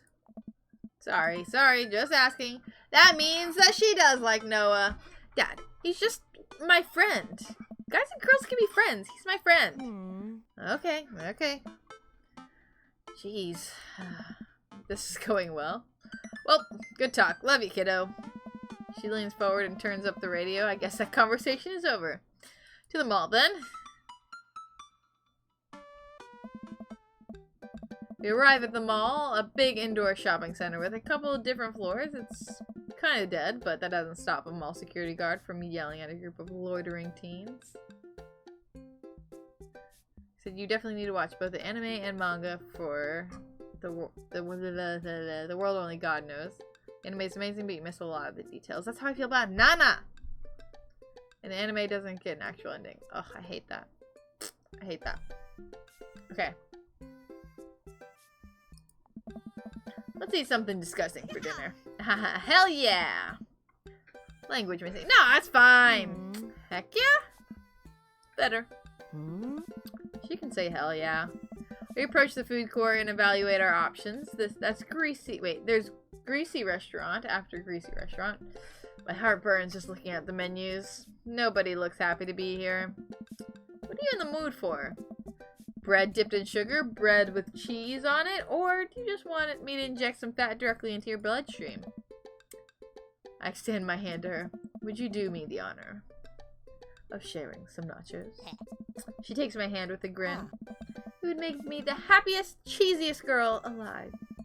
Ordered a giant pile of chips and unnaturally orange cheese from a very unenthusiastic and possibly stoned teenager. We take a seat at a rickety table and dig in. These are bad. These are very bad. But also strangely delicious. Huh? We have to eat through the pain. We enjoy the fluorescent cheesy goodness together until we're all out of nachos. I feel like you definitely don't have to tell your dad who's into other guys that you can be friends with the opposite gender. Yeah. Very true. Very true. So, something's been bothering me for a while. Can you explain memes to me? Which meme? All memes? And places her hand in her head in her hands. Dad, it's complicated. See, memes are inside jokes shared by a bunch of people that get less funny the more people do it. So the problem is that by the time a meme gets to you, all us youths, why do they keep calling us all us youths? I've already done the joke to death. And what's worse is that the movies and TVs and video games will try to jump in on the meme train, but just based on how long it takes to make them, and the meme is gonna be long dead by the time it comes out, so it just dates it, and it's funny. Oh shit, what up? What? Dad, please! Anyway, changing the subject. Where to now? Wanna go to that goth store? What? You know, the one that's all black and tries to establish itself as anti-establishment despite being an exact representation of the establishment. I don't know what store you're talking about. You know, the one where you can buy chain wallets, and it's basically an assault on what people fought so hard against in the punk and hardcore movements in the 70s and 80s? Dude, you gotta be more specific. The one you threw up in that one time. Oh, that one! Yeah, it's Hot Topic. That's what it's supposed to be. Even though Hot Topic is a lot more cheery nowadays. It's just a bunch of anime nerdy shit now. It's not anything like it used to be. Amanda runs into the store with... Wait. That was a good one. Okay. Amanda runs into the store with me trailing behind her. She makes a beeline for the back. There it is! You can still see the outline, kinda. I'm so... proud? Speech! Amanda. Hey. Speech, speech, speech, speech! Alright, I'll do it if you stop chanting. Amanda stops immediately. I clear my throat. Thank you all for joining us here today to commemorate an historic moment for that would forever shape history. On a day very much like today, some 5 years ago, our very own Amanda Ann Kensington had too much blue raspberry slushy on an outing to the mall. After begging her father to take her to Dead Goth and Beyond to buy rainbow suspenders, she proceeded to throw up all over the display of My Chemical Romance merchandise. Her loving father then had to pay for said merchandise, which to this day remains among our possessions. Thank you. Amanda Ann Kensington, that's a hell of a name. Yeah, I chose that last name. No big deal. dad, Remus Kensington. I really like the name Remus. I like it. Love it. Got good old Remus wand right here. Woohoo! This is the Remus Lupin wand. My favorite wand. Oh, it has dust on it. I forgot how nice it feels to hold a wand. Such a nerd. It's all good. Back on my wall it goes. It's out of... It's not... Oh, shit. Okay. Huh. Amanda's moved. She begins clapping. Slow at first, then faster and faster. Several patients turn their heads. One of them also starts clapping. I bow my head. I can't clap. I have like a sore on my hand from climbing. So I was like clapping and I was like, this hurts every clap. Hey! Oh hey! Chain wallets! While Amanda busies herself looking at band t-shirts, I try to find something to interest myself. Not too much for Dad to look at in Dead Gotham Beyond. Check the clearance bin for hot deals. Peruse band t-shirt. I want to look at ironic mugs. Mugs are my thing. I'm suddenly stricken by existential fear that there's only one #1 dad. Then, if there's only one #1 dad, then why are there so many mugs here that say that? This whole time I thought I was the only one. I'm not #1. Where do I place on the global dad ranking charts? I have work to do. Look, this is very important to me. Oh gosh. This guy. I overhear a stifled argument over at the cash register. An older gentleman is carrying a garment and showing it to a bored-looking cashier with pink hair. I can see that. Don't know what to tell you, dude. I just work here. I don't know. I'm running out of... Vampire Dad. Yeah, he's a vampire. Oh gosh. I could just do like the Russian kind of vampire kind of voice. Listen, I brought this online. I bought this online, the website. Wait. When I bought this online, that's why. When I bought this online, the website said this blouse was Victorian inspired. However, I received it. It clearly held the trademark of Edwardian dressage. I can't do the Transylvania, you know. Do you want a coupon? I can give you a coupon. Will you leave if I give you a coupon? Is there a manager present? People have to know what they're buying. I am the manager. I see. Well, it would seem that I have outstayed. Well, if he likes Victorian age stuff, or wait, what was it? What age was it? Maybe it was more British then, if he likes Victorian era things. I see. Well, it would seem that we'll do. Well, he looks more British. I see. Well, it would seem that I have outstayed my welcome. Good day, shopkeep. Your superiors will receive a strongly worded letter by post. Oh, whatever, dude. Honestly, you'd fuck Vampire Dad. I want to get with all the dads. They're all good in some way. The man whirls around and storms out, his literal coattails trailing behind him. I can't tell if they're Victorian-inspired or Edwardian in nature. Probably Victorian. Amanda trots up to me with a t-shirt in her hand. Oh boy, here it comes. Hey, Dad Trod, 5,000. Yes, I'll buy it for you. Wow, that was easy. Thanks. At least it's only one this time. Amanda plops the shirt onto the counter and grins at the cashier. Yo, I can do whatever I want with these virtual dads. I already got with one of them. You want to open that can again? I already did it with a dad. So, huh.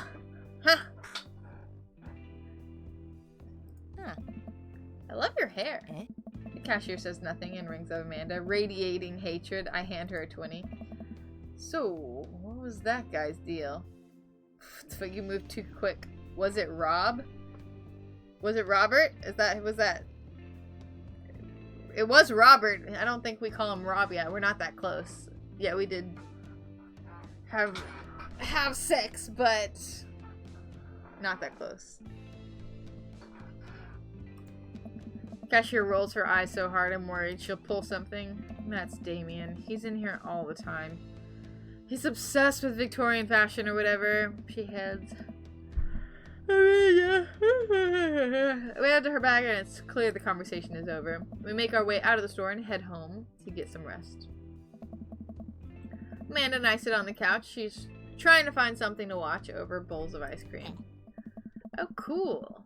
Long Haul Paranormal Ice Road Ghost Truckers is on. Your favorite, right? Oh, hell yes. They have to make it over the Canadian tundra before the ice road melts, but also they're hunting ghosts. Also, the trucks are haunted. This is an episode I've already seen, but it's the best one. Callum and Flint Dogbone, the twin brother truck driving and ghost hunting duo, find themselves in the greatest peril yet. Oh no. The ghost done got control of the truck. I can't steer on them there damn ice roads. Let me use this EVP meter try and communicate with the spirits. Flint, we're about to die. Almost got it if you listen carefully. Sounds like it's saying you're gonna die. That's because we are about to die. This is art. Episode ends and Amanda excuses herself to go and start arguments on the internet.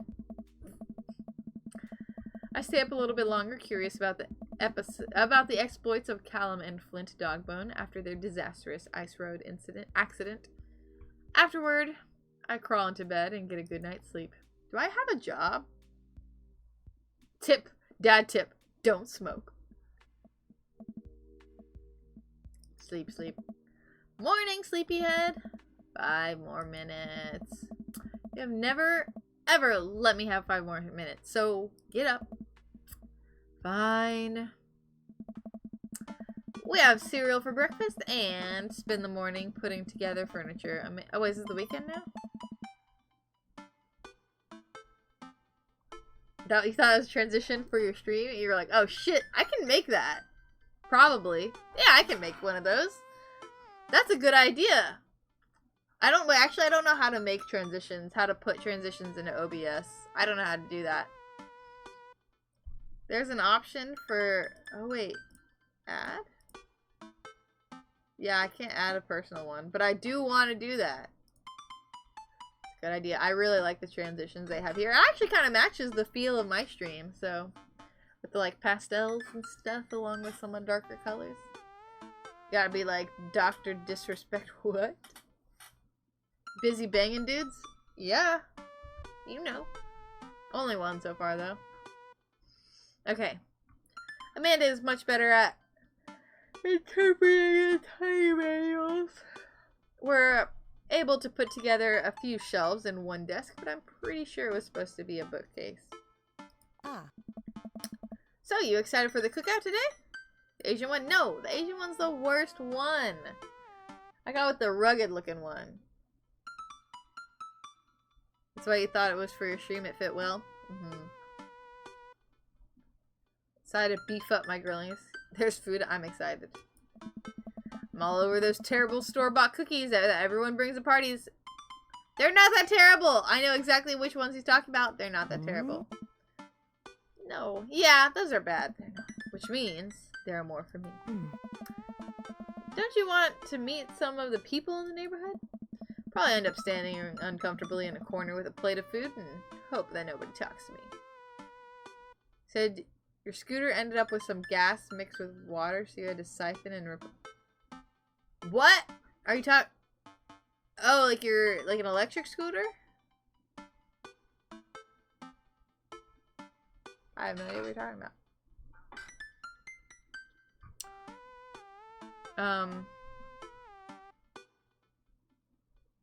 Yeah. Dad, you're a beautiful work in progress. We will get that butterfly to emerge from the cocoon. The social butterfly. Well, we better start getting ready. We definitely don't want to be late. What? No. We have to be fashionably late. Who shows up to a cookout on time? You know what? We're gonna be early just because you said that. I head out the door and Amanda reluctantly follows. We walk across the street to Joseph's house with a store-bought veggie plate. I'm a terrible cook if it doesn't involve a grill. What did I say? Oh, an electric scooter. That's not what... In my mind, I meant... That's not what I meant. Thoughty. You egg. Just calling someone an egg. I guess we're not as early as I thought we were. Joseph's backyard is already packed with people, and the smell of hot dogs wafts through the air. Small children run through a sprinkler, and adults chat in small clusters. I set our veggie plate down on the table next to the other two veggie plates. Huh. Hey, there's Joseph. I wave to get his attention. The moment he sees us, he jogs over, arms open wide. Oh. Welcome. I'm so glad you two are here. And you brought veggies. Let me introduce you to my family. Kids, come on over here. This is Chris, my eldest. Hi. This is Christian and Christy. They're twins. Huh? Oh god, that's creepy. They stare creepily and say nothing. Yeah. Then, of course, there's the youngest, Krish. Wait, where's Krish? Krish? Maybe Mary put Joseph and Mary. Maybe Mary put him in his crib. Oh, it was his wife! What's the woman from the... What is she doing here? I was so right! Oh, and how could I forget my lovely wife, Mary? Joseph pecks her on the cheek. She smiles. Ah, Mary, my sweetheart. Did you put Krish to bed? I'll have to go look for him. Oh. What? You'll have to... Joseph takes a moment and regains his composure. Mary, this is our new neighbor, Remus, and his daughter, Amanda. I'd shake your hand, but I have a glass of wine that I need to tend to. I love her. Nice to, meet you, Mary, for the first time. Charmed. Well, I have to go over there now. Mary leaves. Oh god, this is so awkward. I wonder if Joseph knows. I wonder if Mary knows that Joseph knows. I wonder if Joseph knows that Mary knows that I know? Takes all my energy not to run away from the barbecue and start fresh in the new city. My wife has a wonderful sense of humor, but please, you two enjoy the barbecue. All the guys are really excited to meet you. Amanda and I mill around and try some of the food spread out on the table. I pick at some deviled eggs. I wanted some deviled eggs. Amanda grabs a small paper plate and immediately begins piling it with baked goods. I don't want to have to make friends. Aww. Come on, Dad. Who are you going to party with when I go off to college? Or go off to school? I don't want to have to do pleasantries. Dad. Ugh, they're going to talk about the weather. Dad, go. Do it. Make a friend. But how could I possibly abandon my only child at a social function? That's bad parenting. This plate of cookies is mine, new Dad. Bye. Amanda shoves me into the center of the yard. Well, here goes nothing. I look around the party and I'm surprised to see some familiar faces. Isn't the barista from the Coffee Spoon? What are you talking about? Why are you guys coming into my chat talking about shit like this? Go away. I don't care. Tell, you know.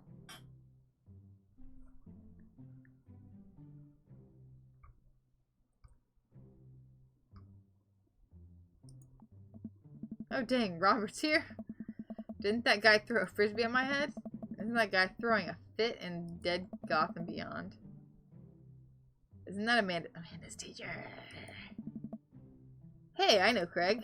But wait a second. All these people live in the cul-de-sac? That can't be right. I better investigate.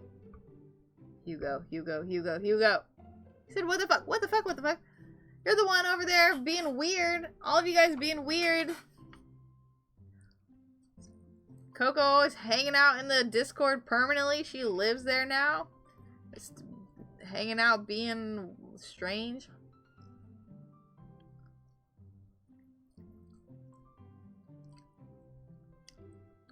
Oh.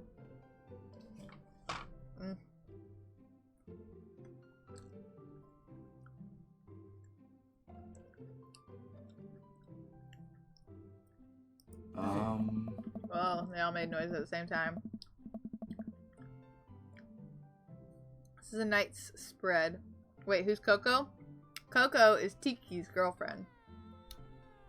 They gotta be weird about it. And Nations is Breathe Easy. Inside jokes. Sorry.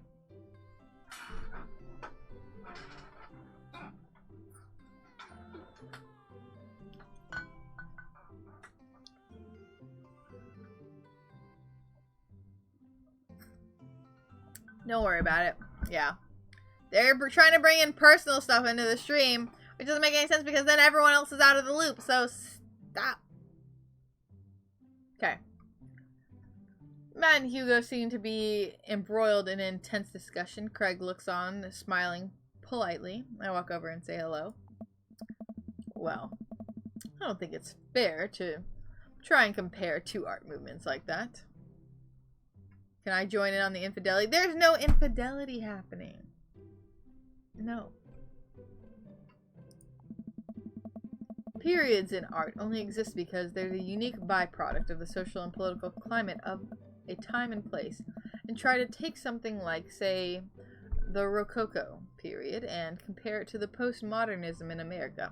You're completely disregarding the context in which a work of art is created. Matt and Hugo seem to be busy talking so that they don't notice me. Craig leans in. Dude, I have no idea what's happening. That's what you think? Don't. I already get these little things in my mind that drive me crazy. Don't do it. Please. Listen on it. I don't want to talk to Craig. Oh.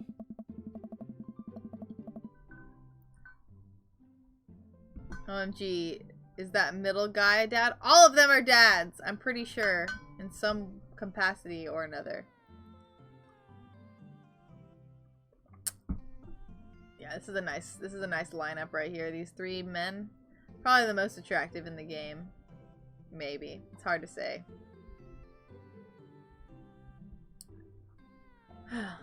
That kind of comparison just eliminates the reason art movements are so important in the first place. You're not wrong, but I think there's no harm in comparing one work of art to another. You could definitely say one painting is better than another if you're evaluating technical skill from a purely formalist standpoint. Thought he was the guy on the right, son? Nah. They're all dads. I don't have different voices for them. I'm trying to make him more hippie. You're not wrong, but I mean, I think there's no harm in comparing the one work of art to another. I guess I might. Oh, I already read that. So, if I showed you a Matisse, then something by the Dutch masters, which one would say shows more technical prowess, you know? Oh. I'm so lost right now. I shoot a worried glance over to Craig, who returns it. Well, sure, you could say that the Dutch masters were technically more skilled, but I would argue that while the Dutch masters were better painters, Matisse had better paintings overall. This is what I feel like when Tracer and someone else in chat start to talk about something that only those two know or talk about, and I'm just sitting there like, I don't know what to do. This is how I feel. Shoot, you forgot monogamous people get so insecure. You're right, though.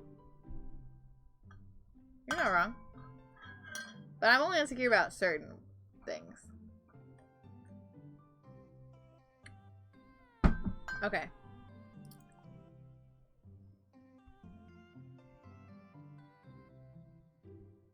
I'll say that's pretty subjective. Oh. How do you mean? Well, that painting of the guy with the apple in front of his face is nice. Pretty nice. Matisse rocks. Ah, that's a Magritte. Alright, art. Sorry. You're fine, dude. We're just discussing the importance of context when talking about artwork. Listen, all I said was if you liked Van Gogh or Picasso better. Hugo throws up his hands in frustration. But they represent two completely different art movements. How could I possibly choose between the thick, creamy impasto of post-impressionism and the abstractionist of beauty of cubism? Except cubism is fucking weird, so... Man. That's all way above my head. Me too. It's all good, man. The cool thing about art is that we all perceive it differently. A single piece could have a totally different effect on each person that looks at it. And that's awesome. Oh. Just 1 minute about that. Hugo. Please. Hey. Sorry. I get really fired up about art stuff. Remus, how are you liking the neighborhood? It's pretty nice. Everybody's been super friendly. Hey. Seems like your daughter is fitting in just fine. Matt points across the yard to where Amanda, Daisy, and yet another young girl are playing. They're all sitting cross-legged in the grass, picking weeds and weaving them into little flower crowns. It's adorable. The girl I don't know, recognized, jogs over to us. Hey. Oh! It is his daughter. Oh my god, she's so cute. She's so cute. When Tracer and some other person. It happens like, it depends on who it is. It's just randomly, it could be anyone, you know?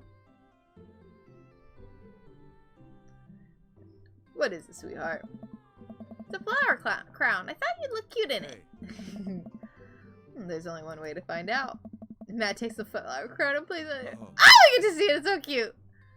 Am I cool now? The girl stares at him, thinking it over. Nope. But you're slightly less uncool than you were before. You put it on. Oh.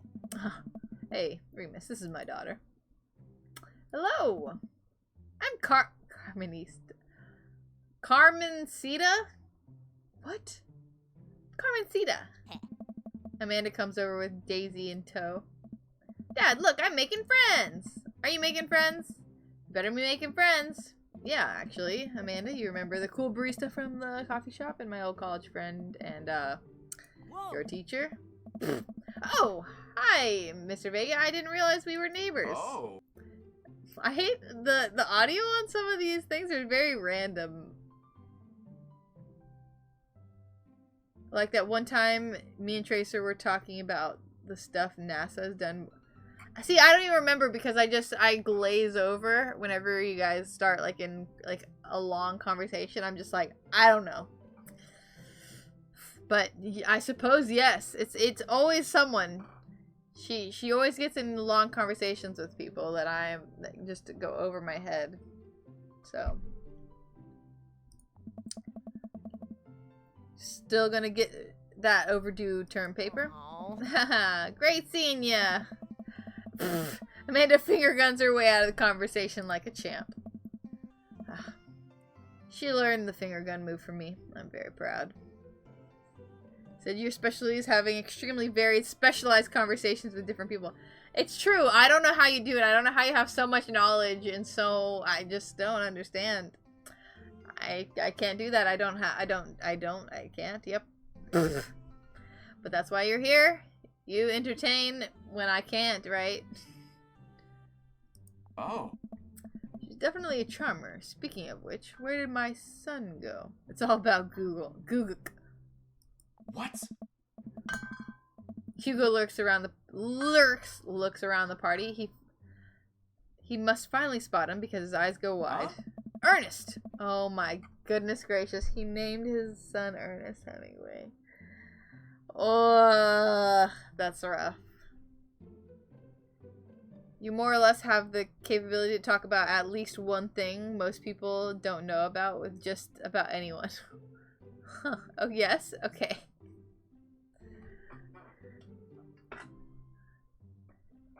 You have to use Google? Casual. Yeah. And also, Breathe Easy's really bad at using Google as well. He's just not good at it, so. Ernest Hemingway Vega, are you smoking? Ernest is holding a lit cigarette. Nope. I see Ernest across the way. He casually takes a long drag of his cigarette and then flicks it into a gutter. Unbelievable, excuse me. They're all dads!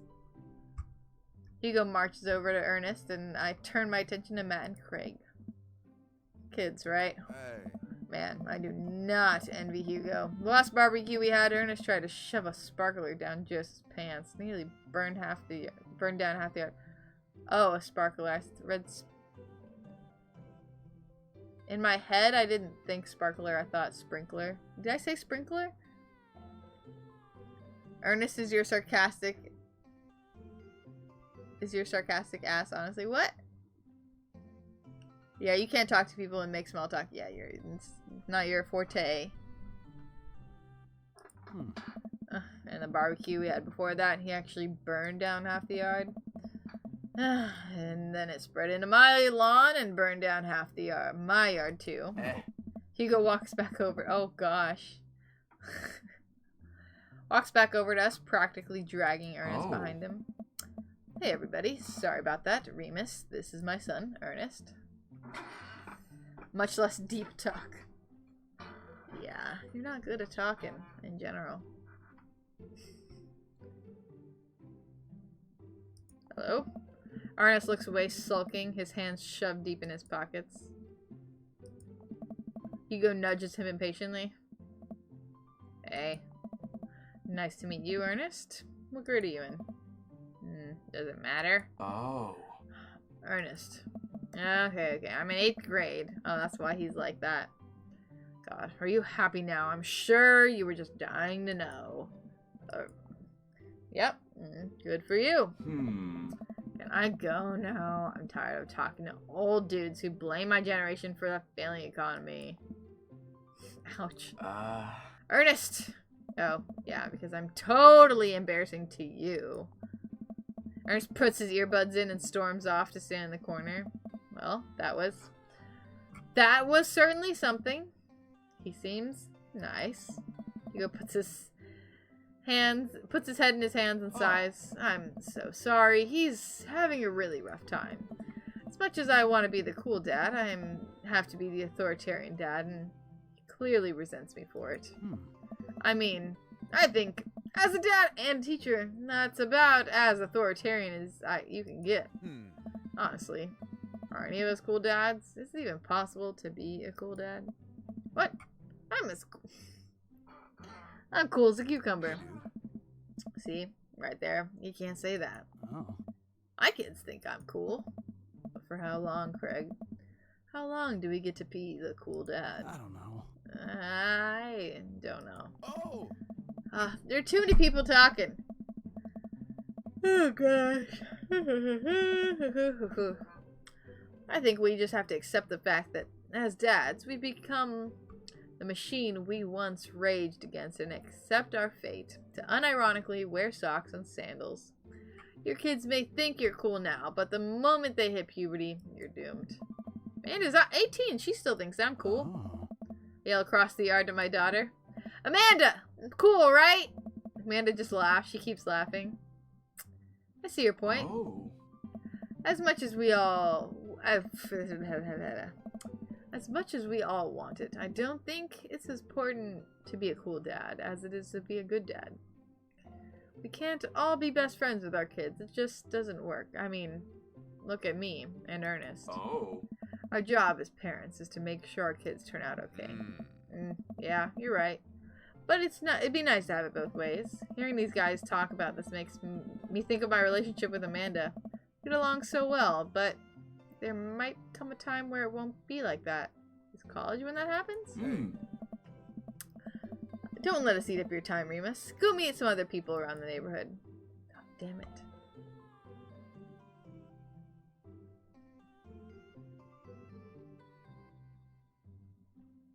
Which one's Joseph? Why are these two guys hanging out? I walk over to Robert and Brian, who are chatting over drinks, determined not to be weird about what happened that night. I hope Robert feels the same way. Hey, guys. Remus. Oh, fuck. How the heck are you? Settling down in the neighborhood all right? Oh, you betcha. Got the living room in order, at least? That's great to hear. I've been doing some living room work as well. Finally got the 50-inch in there. The game looks great in high def. Oh boy. Remus, have you met Robert yet? Yes, I believe we met briefly. Hey. Robert takes a long sip of whiskey. Robert robotically extends a hand. I shake it as he stares unblinkingly into my eyes. Oh god, what does it mean? how's it going? It's good. Robert focuses on the whiskey he's holding. He takes a long sip. Ah, great. Look at my friends becoming friends. Us dads gotta stick together, you know? Us dads? Robert has a kid? Oh, I didn't know you had kids. Robert continues to stare at me. Jesus. Does this guy ever blink? Yep. It's the emo kid, isn't it? Cool. That's cool. We stand in incredibly uncomfortable silence for several moments until... We gotta get this... Wait. We gotta get off this haunted truck. Oh no, the ghost locked the doors. Daisy and Amanda run up to us. Thank God. Quick! Hit the emergency escape button. My trucks don't have emergency escape buttons. I'm gonna make her have a little southern accent too. Then hit the brake, I guess. And then we all gotta get out of the truck. Oh. The imaginary truck. Anyway, we're safe from the ghosts, but how will we ever survive this Arctic tundra? Daisy, you might have to eat me. Are you prepared to do that? I'm prepared to do anything to survive. That's cold-blooded. I like that. Although I'm not sure I have the materials required to properly cook you. Wait a second. Are you guys playing long haul ice road paranormal ghost truckers? Goddamn. Yeah. Amanda and I love that show. It's the best. Especially when that episode where Callum hides Flint's keys and Flint retaliates by breaking in an ancient cursed urn and sending the spirit after him. Yep. Such a quality reality television. Alright, Daisy, I found us a couple of bugs. They're gonna make a great meal, lots of protein. Gotta keep us from starving out here in this harsh, icy wasteland. But there's a whole bunch of food right over... Daisy, it's a game. We're playing. Pretend. It's what kids do. Live a little. Amanda gives Daisy a handful of gummy worms from the snack table. Yes. They eat them with mock disgust. Let's go find kindling for a fire. Okay. But not an actual fire. Because we're playing pretend. Now you're getting it. Daisy and Amanda run off. What a cute couple of kids. I turn my attention back to the conversation. Wait, where did Robert go? Let's give him the party and eventually find him in the corner talking to Mary. Does he not want to talk? That's awkward. Man, I've never seen her get along with anyone so quickly. I snap out of my Robert-induced haze. I guess Amanda sort of has the way with kids. That's kind of amazing. Daisy doesn't really get along with kids her age. It's nice. He's not trying to one-up me this time. Maybe we can have a regular friendship after all. Really. She just kind of keeps to herself. Her teachers say she spends every recess in the library. I think the other kids are intimidated by her intelligence. There it is. I wouldn't worry about it too much. Amanda was shy at Daisy's age too. She used to have a habit of crawling under tables and crying every time we took her to a restaurant. Oh no. She bit people too. Oh, kids, right? Gotta love them. You're required to by law. Well, since they're getting along so well, maybe we should try to put together a little play date for them. Yeah, that'd be nice. She's old enough to, I guess, not really have play dates organized for her, but maybe his daughter, but you know, is... Well, I don't want to take up too much of your time. Go meet some of the other fellas. I spot Joseph with the guy from Dead Gotham Beyond by the grill and wonder what they're talking about. I walk over to them. Which one is Joseph? I don't know which one Joseph is. I forgot already. No, we know it's Mary and Joseph, so Joseph is the pastor. Yo, zero sum. I assume it's supposed to be zero. What's up? What have you stumbled upon to? Only the best daddy dating game of all time. I'm gonna do a YouTube video because people are talking about it. What do you mean? That's cool? Who's talking about it? I'm confused. You can't just...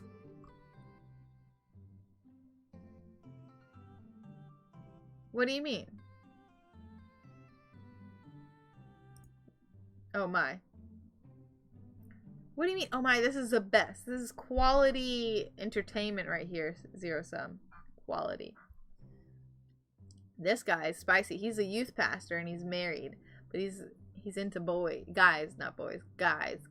He's into me, potentially, if I go after him. Okay. So, I'm curious. Can you walk me through why you had your house painted black? Huh. Where do I even start?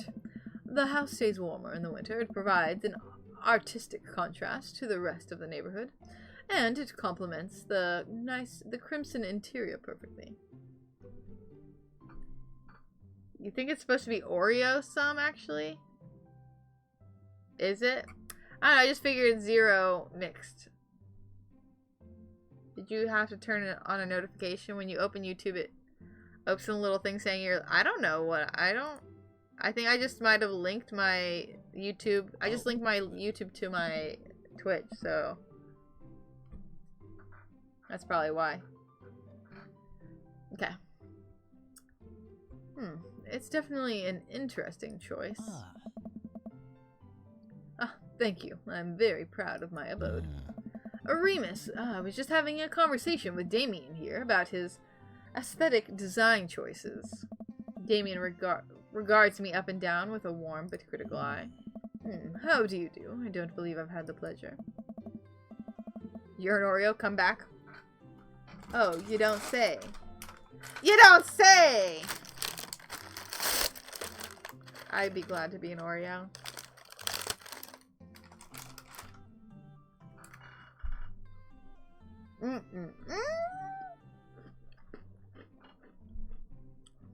Why does he have to mention it? I think I saw you in Dead Gotham Beyond the other day. It's so... What? Why did you have to bring it up? No one had to know. Also sounds really bad when you say Pastor likes boys. I know. I meant to... That's why I corrected. I said he likes men. Like me. Also, thank you very much, Zero Sum, for the freaking follow. You are now a lady or a lord or whatever you wish to be. Welcome to the kingdom.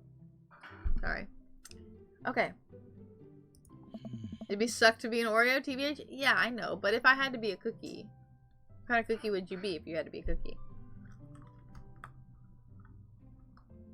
Gotta look out for the priest. He's a youth pastor, so not quite a priest, but you know. Like, getting eaten would be uncomfortable. Yeah, but like, if you're a cookie, then like, isn't that your goal in life? Like, do you think that's how if we're anthropomorphizing cookies, would you think that is your ultimate goal in life, is to be eaten? Because otherwise you just like mold up, you know? Right? Or am I wrong? I don't really know.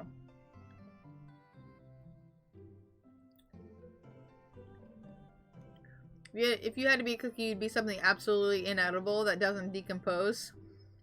Like a Twinkie version of a cookie. You think sharp teeth would hurt? Yeah, so if you... I don't really know. It's hard to say. Now you just chill and think about life. I suppose. Okay. Let's get back in the game. Damien's face turns bright red. I apologize for my behavior on that day. You see, I take goth lifestyle very seriously. And to be caught in a ruse by such a corporation as Dead Gotham Beyond, I was profoundly frustrated, whatever. Indeed. I hope you know that, while my anger may have been justified, it was no such way for a gentleman to act. It's... okay, man. Do tell me about yourself. Are you new to the area? Yes. Well, not kind of. Kind of. My daughter and I just moved. I forgot. Just moved in the other day. She was the one I took to Dead Gotham Beyond. Like, what's the purpose of livestock? Same principle? No, because they'd still be, like, born and stuff.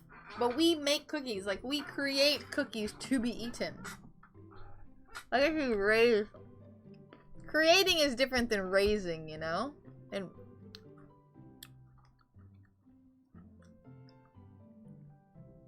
like, you create a child to... well, I don't even know. No. You're right. Damn it! everything. You breed cookies?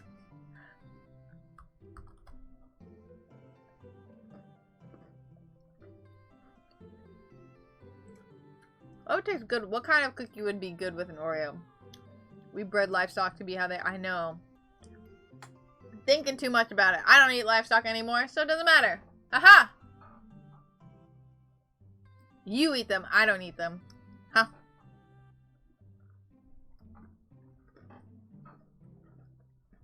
And that point is invalid to my lifestyle.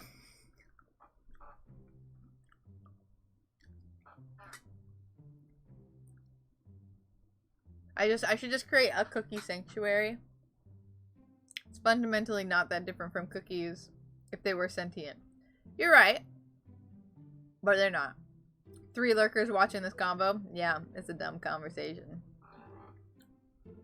It's all good. Lurkers are accepted in life. Tend to avoid red meat, but yes, you do eat meat. See? It's whatever. It's just getting into weird. Then you could eat nothing if everything was sentient. Because then would that mean that, like, the combination of the things in an Oreo would make it be, or not Oreo, but like in a cookie would make it be sentient? Or would each individual part be, you know? You're getting too into it. Well, yeah, lurkers ear more views. Yeah, but although it is nice to have chatters too, you know? It keeps things going. It keeps chat interesting and stuff.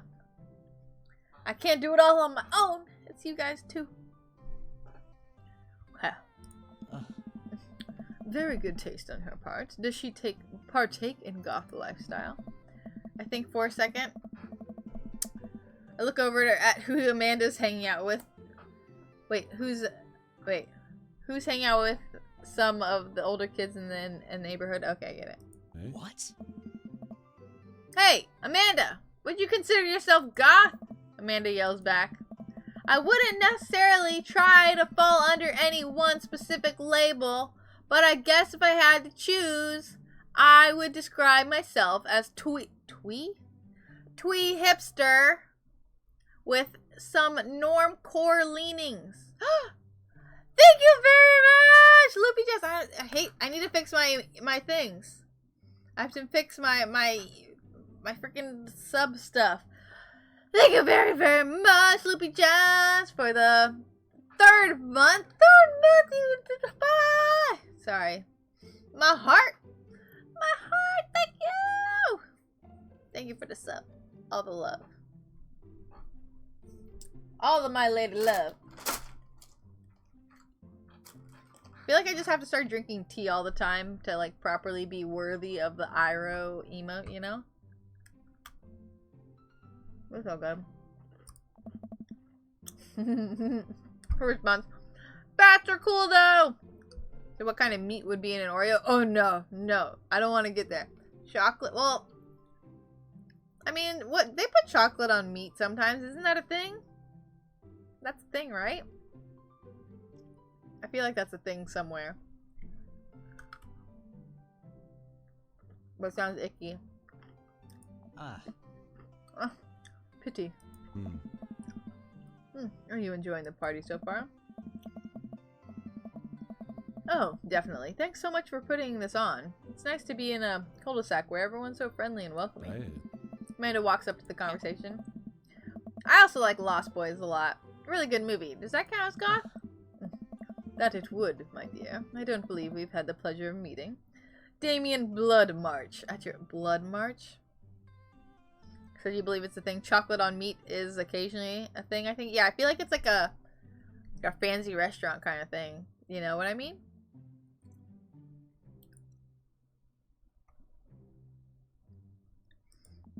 Damien finishes the sentence with a flourish. A flourish? And a bow. Producing a single rose and offering it to Amanda. Oh. Returns the gesture with a curtsy. My. Do you know how to treat a lady? Oh. Hello, Amanda. I wish I could have one other person here just to say these. Seemingly out of nowhere, Joseph's twin kids appear. They're speaking in unison. Hey! Why don't you come play with Huh? us? Come play with us forever. Guys, enough with the creepy twin chick. We've talked about this. Christian and Christy slowly walk away. Why would you name twins Christian and Christy? They will. I just don't. I don't approve. Said Blood March, please. No, it's too edgy. Yeah, I think they know he's over the top. He's too over the top. Oh boy, here I go killing again. What? It would be weird, although I can't imagine dipping bacon in. Oh yeah, people do. Bacon and chocolate is a thing that people do regularly. That is a thing. But I don't know about any other meat. For some reason, I just feel like chocolate sauce on a steak is a thing somewhere. I feel like that's a thing I've seen. So honestly, if you had a twin, you'd totally be up for the creepy twin thing. I'd be totally in for the creepy twin thing, but I would hate it if my parents named us something very similar.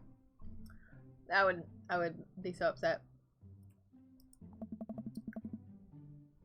Where do you think they got that from? Mary pops in the conversation, wine in hand. Yeah. I don't know. Mary takes a long sip of the wine. I think I might have taped over the VeggieTales VHS with The Shining. Who knows? Takes another sip of her wine. Where's Krish? Ugh. Wasn't he with you? You had him a moment ago. He's probably stuffing dirt in his mouth. He'll be alright. Toddlers are pretty resilient. Mary tips her glass to me. Hey, my first time to the rodeo. It's my fourth. Come on. I've squeezed 4 little... Sweetheart, would you do me a favor and please find Krish? Krish?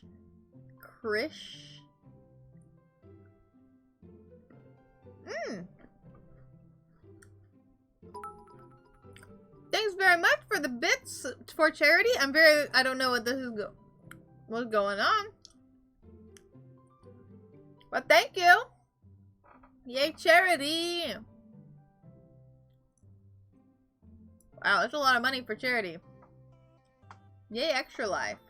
I didn't know that was a thing going on. You said chocolate sauce on a steak is a thing, you're pretty sure? Same, I think that's a thing, but... all the biddies, thank you. I've been meaning to do a charity stream. I think I was gonna do one sometime during Thanksgiving because, you know, 'tis the season! We gotta...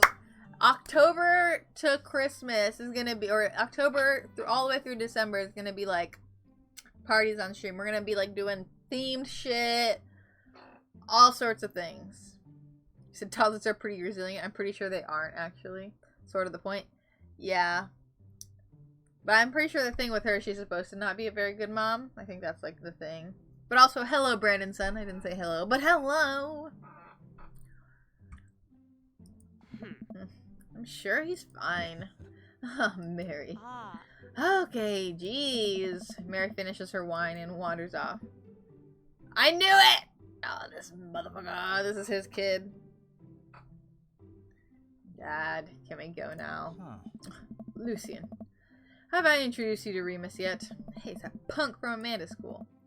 I remember you. Whatever.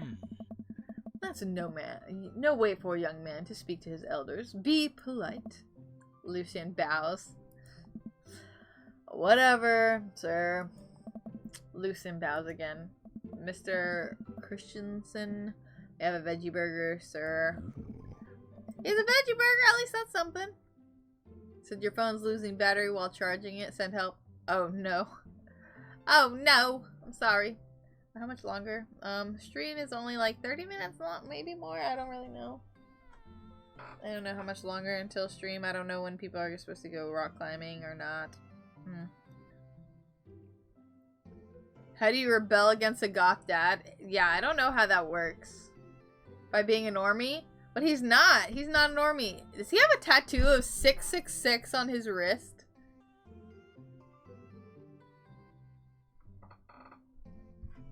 Yeah, we haven't been streaming for long. It's sad. I want to stream for longer. I don't know. We'll see, because I got shit to do after stream anyway, so I don't know if I can wait till after, like, climbing to also do this thing, so... By being a super cheery valley girl, like, yeah, I feel like that would be... But instead, this kid's just conforming to his dad, you know? That's... I guess that might be the way to do it. If you're, like, a really strange parent, then maybe your kids will just follow along with you and be that. Maybe, but also it could go the other way around. Okay, coming right up, bud. Are you vegetarian? Yep. Oh. Make that 2 veggie burgers. Did you know that some people in the Victorian era were vegetarians? Ugh. They described carnivorous type of people as bloodlappers. Dad. Oh. That's really interesting, Damien. Joseph turns to the grill. Just a hint of tattoo peeks out from underneath his sleeve. What? Can't believe I didn't notice it before. It looks like the bottom of an anchor. Oh, god damn. Whoa, is that tattoo? Oh, yep, I wasn't always a youth pastor, you know. That's cool. Want to see mine? What? Lucien pulls back some rubber bracelets, revealing a lopsided 666. I saw it before they did! My buddy gave me a stick and poke tattoo last week. I think it's healing up pretty good. Lucien. No. We'll talk about this later. That's pretty cool. What's the significance of that What? Youth pastor doesn't know? He doesn't know anything of the devil. But honestly, just shirk all your responsibilities and stream for 10 hours instead. Thanks. I could if I would if I could, but I can't. I could if I would. That's what I just almost said. I would if I could, but I can't. I don't know. Just thought it looked sick. Oh, he doesn't know either? Well, in my opinion, the only reason you need to get a tattoo is because you want one. Careful, though. That numbers carries weight. Okay, so he knew. Man, Joseph is way cooler youth pastor than I thought. I just figured youth pastors popped out of the womb with a Bible. I wonder what he did before preaching. And without further ado, let's work some magic. Joseph closes his eyes, takes a deep breath, and gets to work. With the greatest of ease, he sets patties on the grill, flourishing as he flips his spatula in the air. It's easily some of the best grill work I've seen. You guys, this is my first time in front of a... Oh, wait. Think this is my... Oh, there's a question. You guys think this is my first time in front of a grill? He's working faster now, effortlessly tossing cheese on the patties and grilling onions on the side. One after another, the dads take notice and crowd around Joseph to admire his masterful technique. You probably didn't know this, Remus, but Joseph's known around here for his grillmanship. He is ungrillable. I can't do it. I try to get on his level, but I just can't catch up. Oh, God. I can't do it. Let us keep studying. He has a rare quality about him. Mustn't we keep talking about this? Can we just appreciate the artist? I've never seen him make a mistake. The guy with Hugo, something was up with the mic for the guy who did Hugo, because it's interesting. Okay, we need to stop this. It's getting too cheesy. Please stop! All the children at the party blew. Boo! The glorious display of puns in unison. Alright, the food is ready. Please form an orderly barbecue. Amanda groans. We all grab our food and hang out, enjoying perfectly cooked cheeseburgers. All the puns, I loved them. Man, it's so wild how all of us dads live in the same cul-de-sac. Kind of nice, isn't it? It feels like there's a real community here. It totally helps when you're just a single dad trying to raise a kid. We're happy to have you here, man. I think you're gonna like this neighborhood a lot. Plus, Amanda seems to be getting along with all of the kids. If she decides to get into the babysitting game, she'll really make a killing. Hey, why don't you join us on Dad Book? What? Dad Book? Why does he make that noise? Oh. The stream is buffering like hell for you? Oh no, it doesn't say that I'm having any issues. Oh no, did something happen? Is everything all good? Sometimes stream can be a little weird. It's been being weird lately. Is it being weird? Not being weird for me? I have it even loaded up on my separate thing, maybe? Okay, there we go. It's all good for me. Did I lose something? It's probably just on your end. Alright, cool. So, yeah, it's a great social network for dads to keep in touch with each other. We're all on it, so if you ever need to reach out to anyone, that's the simplest way to do it. Sorry, I'm just an old-fashioned dad. Social media goes way over my head sometimes. Don't worry about it, Pops. I'll help you figure it out. The rest of the barbecue goes smoothly. We all trade stories and drink beer as our kids play on the lawn. Amanda breaks up a fight between Carmencita and those weird twins. I think they wanted her soul. Cute. Amanda and I walk back to our place as the sun sets over the neighborhood. Pretty fun party, don't you think? I mean, I got a burger in me.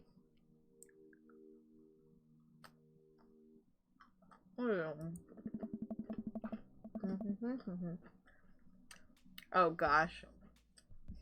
I'm gonna get LinkedIn notifications out of this. I just know it. You don't think it's nice that people want to connect with you? Not when their affection jams up my inbox, metaphorically speaking. Well, hey, at least you met some other cool dads. You should hit them up on Dadbook. Why do they call it Dadbook? Maybe I will, if I ever figure out how social media works. I have a good feeling about this place. Me too, Dad. Oh. Was the tip say always carry a pocket knife?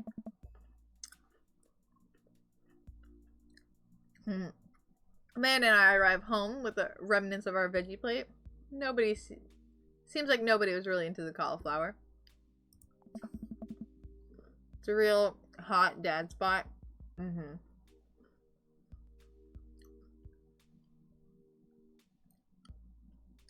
lot of hot dads. Any big plans for this evening? Actually, yeah. Going out with some friends. Oh. Is that okay? Yeah, stream's shitting out for you.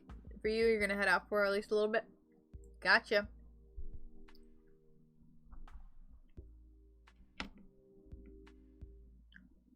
Okay. Of course, just keep me posted and be home before midnight. You got it. And be careful. Yeah. I will. Make good choices. Of course. And call me if you need me anything. Dad, you're not gonna do the whole thing where you wait silently for me to come home in the living room with all the lights off, are you? What? No, I've never done that, and I will never do that. Okay, do you have plans tonight? My plans were kind of eat ice cream and watch TV with Amanda, but I'll find something to do. I'm gonna throw a party. A real rager. All the other dads in the neighborhood are invited. I'll see if I can get you a spot on the list, but honestly, it's looking tight, and you may just have to wait in line. I know the guy at the door. I'll get it, no problem. Just relaxing tonight. Have fun, okay? The finger guns. Great! See you later! I watch Amanda drive off into the night. I really do hope she has fun. And also do things safe. Don't do anything bad. She's probably going out with Noah. I plop down in front of the TV and turn on some wine and dine. Wait, doesn't she need to work on her overdue paper?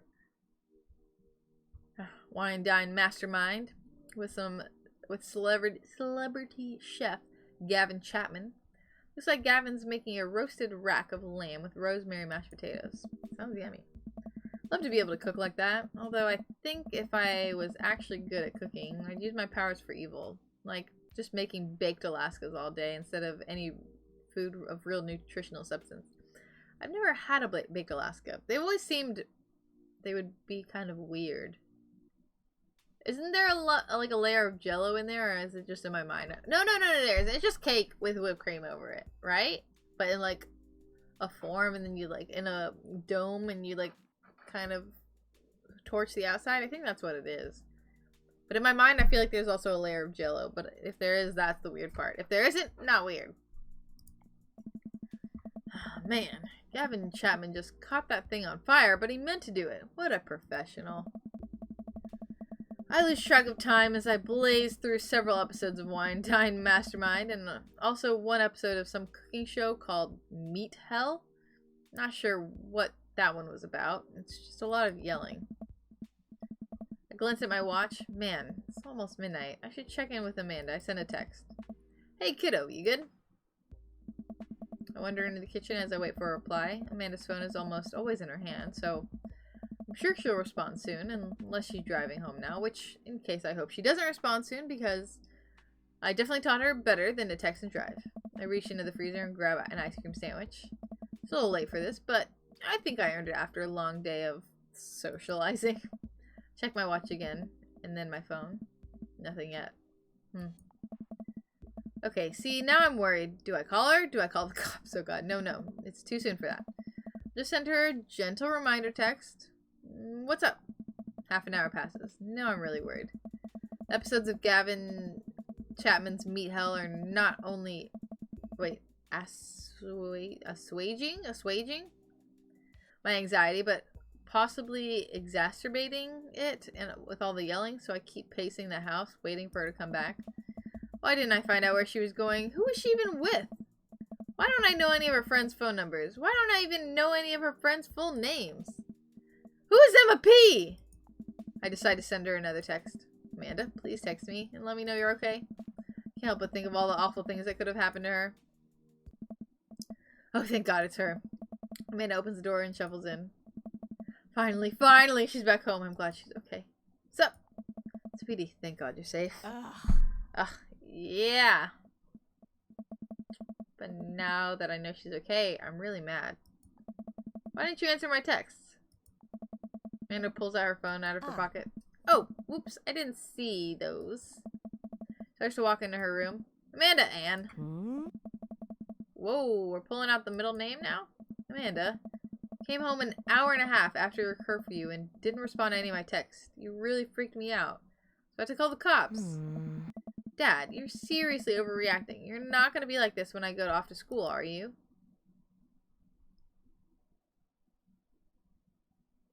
I don't like your attitude. You can't talk to me like that. Are you serious? Stop treating me like I'm a child. Stop acting like one. I told you to check in with me, and you didn't. How am I supposed to trust you to make good choices when you move out if you can't even check in with me? Sit down on the couch and put my head in my hands. Feel very tired all of a sudden. It really scared me. Just, please, don't do that again. Alright, I'm gonna go to bed now. Amanda closes the door to her room and I head to mine. Jeez. As I'm falling asleep, one thing she said continues, what keeps echoing in my head. You're not gonna be like this when I go off to school, are you? Am I? It's hard to be, you know, not worried. Definitely didn't sleep well last night, and I brew some strong coffee and make some scrambled eggs for Amanda as a peace offering. She eventually wanders into the kitchen. Hey. Thought about what you said last night. I should have texted you. I said I was gonna do it, and I didn't. I honestly just didn't even think about it. I'm really sorry, Pops. I won't do it again. Well... You're an adult now. I shouldn't have gotten so worked up. Team Kensington? Team Kensington. That's so cute. Amanda gives me a hug. Why do I want to cry? Stop. Okay. Want some eggs? You know it. Sprinkle some cheese on them. Already did. Yeah. Bless you. Amanda scarfs down the eggs in the time it takes me to wash the pan. Alright, I'm off to school. Smell you later. Wait, one more thing before you go. What? What's Dad Book? Social media platform. Wait. What?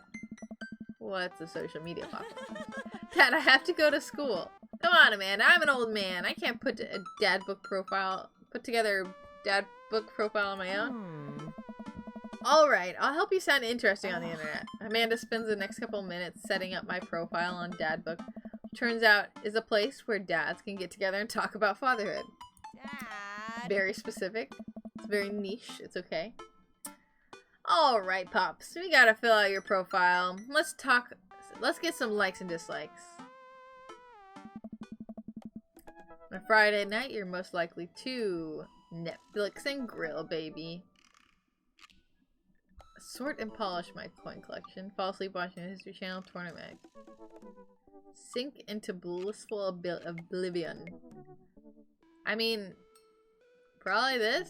Is it ice truckers or ice truck ghost haunted stuff? Probably here. If you had one thing to take with you to a desert island, what would it be? The Lost Shaker of Salt? What? A boat, obviously. Oh, that one's great. Yes. What are your turn-ons? Oh gosh, why is this on Dadbook? Strong dad arms. Well-manicured lawn. Street smarts. Top-tier grillmanship. Comfortable with crying. Who is which one is which? This one. What did you want to be when you grew up? Technical writer for manuals and instructions. Salty boat captain. Pro skater who is also an astronaut. The president of space. Yeah. What's your favorite movie genre? Sean Connery's entire... No. Anything on Laserdisc? Yes! Romantic comedies, whatever will make me cry. That's my actual thing. Anything on Laserdisc. What's your ideal date? 1,000-piece puzzle, napping, eating a healthy dinner at 4 p.m. Arson, being emotionally vulnerable. I want a puzzle. What do you never leave home without? Your sensible cardigan. Sick vape. My book of word jumbles and a pen. What is word jumbles? Is that like crosswords or what? Cool knife. My cripplingly low self-esteem. I frequently forget my phone, keys, and wallets at home. Sometimes.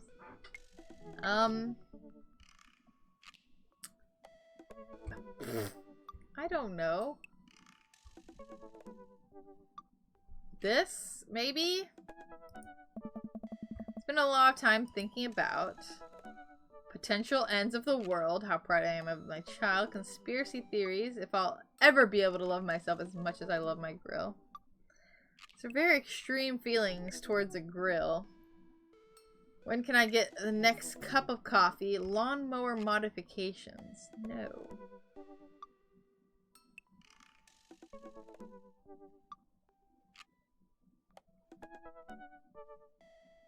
Sure. Profile complete. See, that wasn't so bad. Yeah, that was actually kind of fun. I could totally spend all day on here just looking at people's profiles. You should message one of them, or more than one of them. All these dads seem pretty interesting. Okay, I promise I'll make some friends. Do I not have a job? Amanda gives me a hug. Go get him, Dad. I just don't have a... Welcome. You've got dads. Shouldn't I talk to Robert a little bit because of our intimate night? But I want to talk to you. This is who we actually want to talk to. Oh, we're just looking at... Oh, okay, we're just learning. Okay. Middle school teacher, high school teacher, writer of scholarly articles on 18th century literature for various esteemed publications. If you're on here to tell me that my son put a cherry bomb in your trash, I know, and I'm sorry all. On a Friday night, you're most likely to brew some strong tea and paint my miniatures. He's a nerd. If you had one thing to take with you on a desert island, what would it be? A remembrance of things past by Marcel Proust. I don't know what that is. It's a book, I assume. Proust? No, Proust is a book or a painting?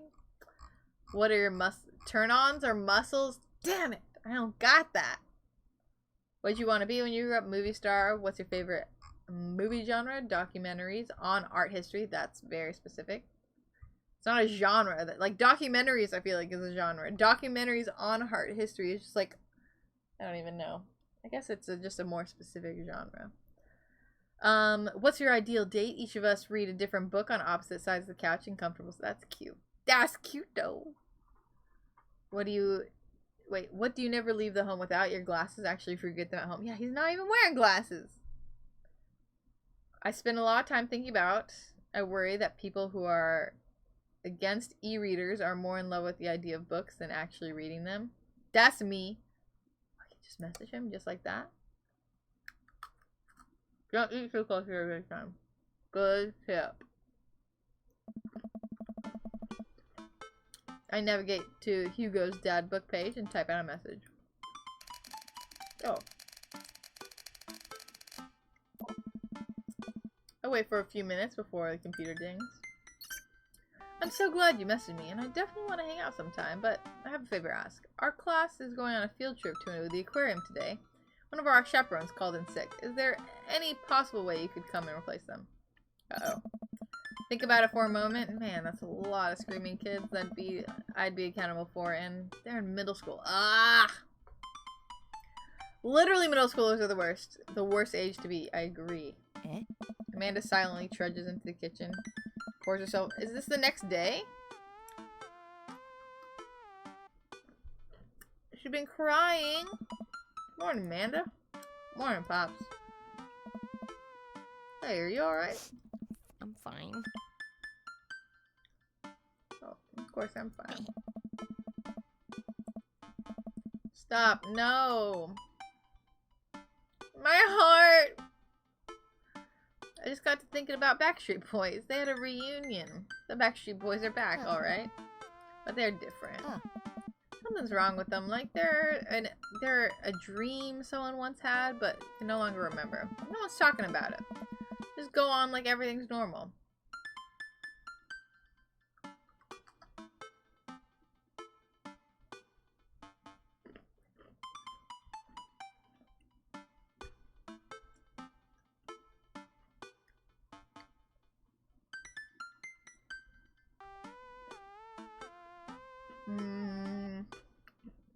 I'll do that.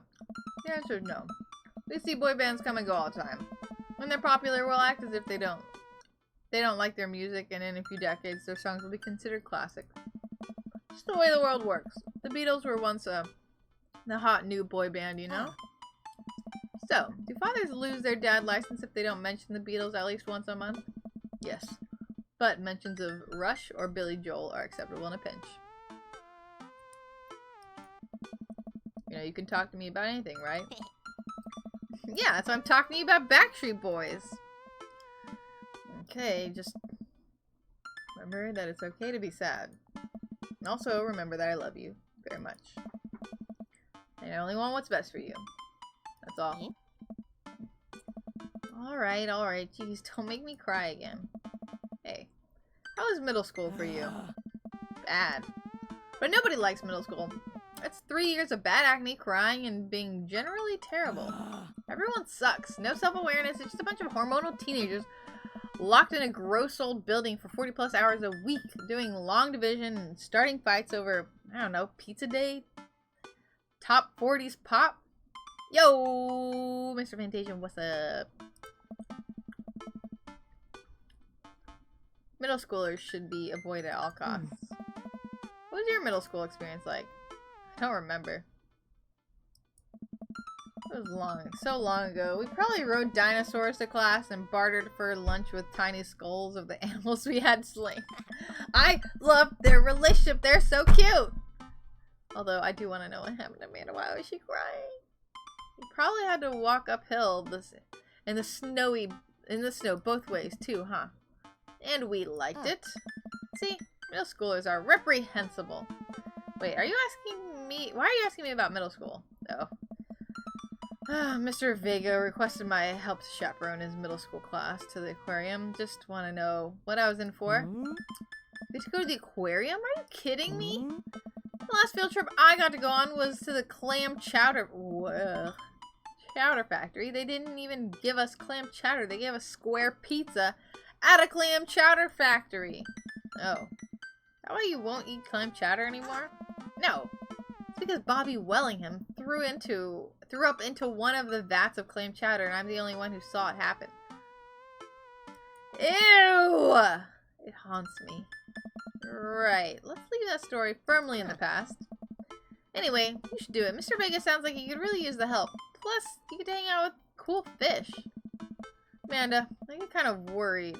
I get kind of weird about aquariums. Oceans make me nervous.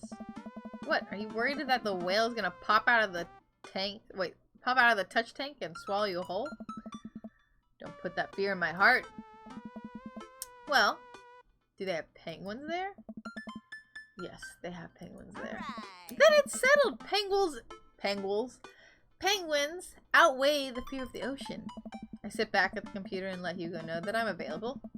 Tells me that to meet him at the aquarium and gives me the address. I grab my keys, kiss a man on the forehead before I head out. I'm going on a semi-date thing with Hugo. I arrive at the aquarium to find that the school buses have beaten me there. Preteens huddle around the teachers in small groups, yelling at each other and goofing off. Every teacher looks like they're at their wits' end. Yeah, why would anyone volunteer to be like, middle schoolers, I'm about that. Hugo jogs up to me looking frazzled. Just frazzled. I'm so glad you're here. Hugo! It's been a debacle all morning. We're shorthanded and most of the kids won't stop screaming, as I'm sure you know is the case with all middle schoolers. I've lived through Amanda at 12. I'm all too familiar. Great. Well, it's you and me chaperoning a group of 10 kids. They're over here. That's not that bad. 2 people on 10 kids? That's fine. Hugo walks me over to a gaggle of preteens. Does he have to teach his son? Because his son is in 8th grade, right? Hugo walks me over to a gaggle of preteens who are all sitting on the ground playing with their phones. They're not kicking each other like some of the other groups, so we're off to a good start. Can you guys put your phones away? All the kids look up for a moment to stare at Hugo, then they go back to texting. At least they're quiet. Oh. Too quiet. These guys are up to something. I can feel it. There's no way. They're too busy thinking about not getting food stuck in their braces to pull any stunts. It's middle school after all. We'll see. Cute! The class starts filing into the aquarium and Hugo hands out massive stapled packets of paper. Oh, that's a bad idea. Packets of paper to each kid. Oh no. Hugo. These are due at the end of the field trip. Yes, this will be 4th grade. No, you can't borrow a pencil. Kids collectively groan and grab the sheets from Hugo. It's in the packet. Hey. Honestly, just busy work so the teachers can have a moment's... He admitted it. Have a moment's reprieve. I think one of the questions asks them to sit quietly for 10 minutes and think about the Great Barrier Reef. Teacher hacks. I like that. Wait, I thought you were an English teacher. What does an aquarium have to do with books? We just did a unit on the old man and the sea. Nothing quite like introducing kids to the futile... Yeah, I can't... I literally just, like, blanked on that one word. I was like, what? Introducing kids to the futile perseverance of the human spirit by making them pet stingrays. Oh. Gives us time to check out some of the exhibits as well. Come on, they have a phenomenal selection of tropical fish. While the kids sit on the floor and pretend to do their assignments while they text, Hugo and I wander off to a large tank filled with brightly colored fish. Hugo points to a brown and white fish with long spines. That right there is a lionfish. You know that their stomachs can expand up to 30 times in size. Why does he know this stuff? He's just such a smart dude. So attractive. Whoa. Oh. Their spines are venomous too. Nature is hardcore. Oh. You think that's bad? Take a look at this one over here. Hugo points to a spiny, grumpy-looking fish hanging out near the bottom of the tank. Hey. That's a stonefish. They're the most venomous fish in the world. And they're just like, keep it here? Oh, they're relatively harmless, as long as you don't step on them. What happens if you step on them? tissue necrosis. That's just like killing your tissues? Cool. Hey. Nature is wild. Man, Hugo seemed to know a lot about fish. I feel like the overwhelming need to impress him. Hey! Oh god, I'm afraid. See that fish over there? That one? Yeah, that's the...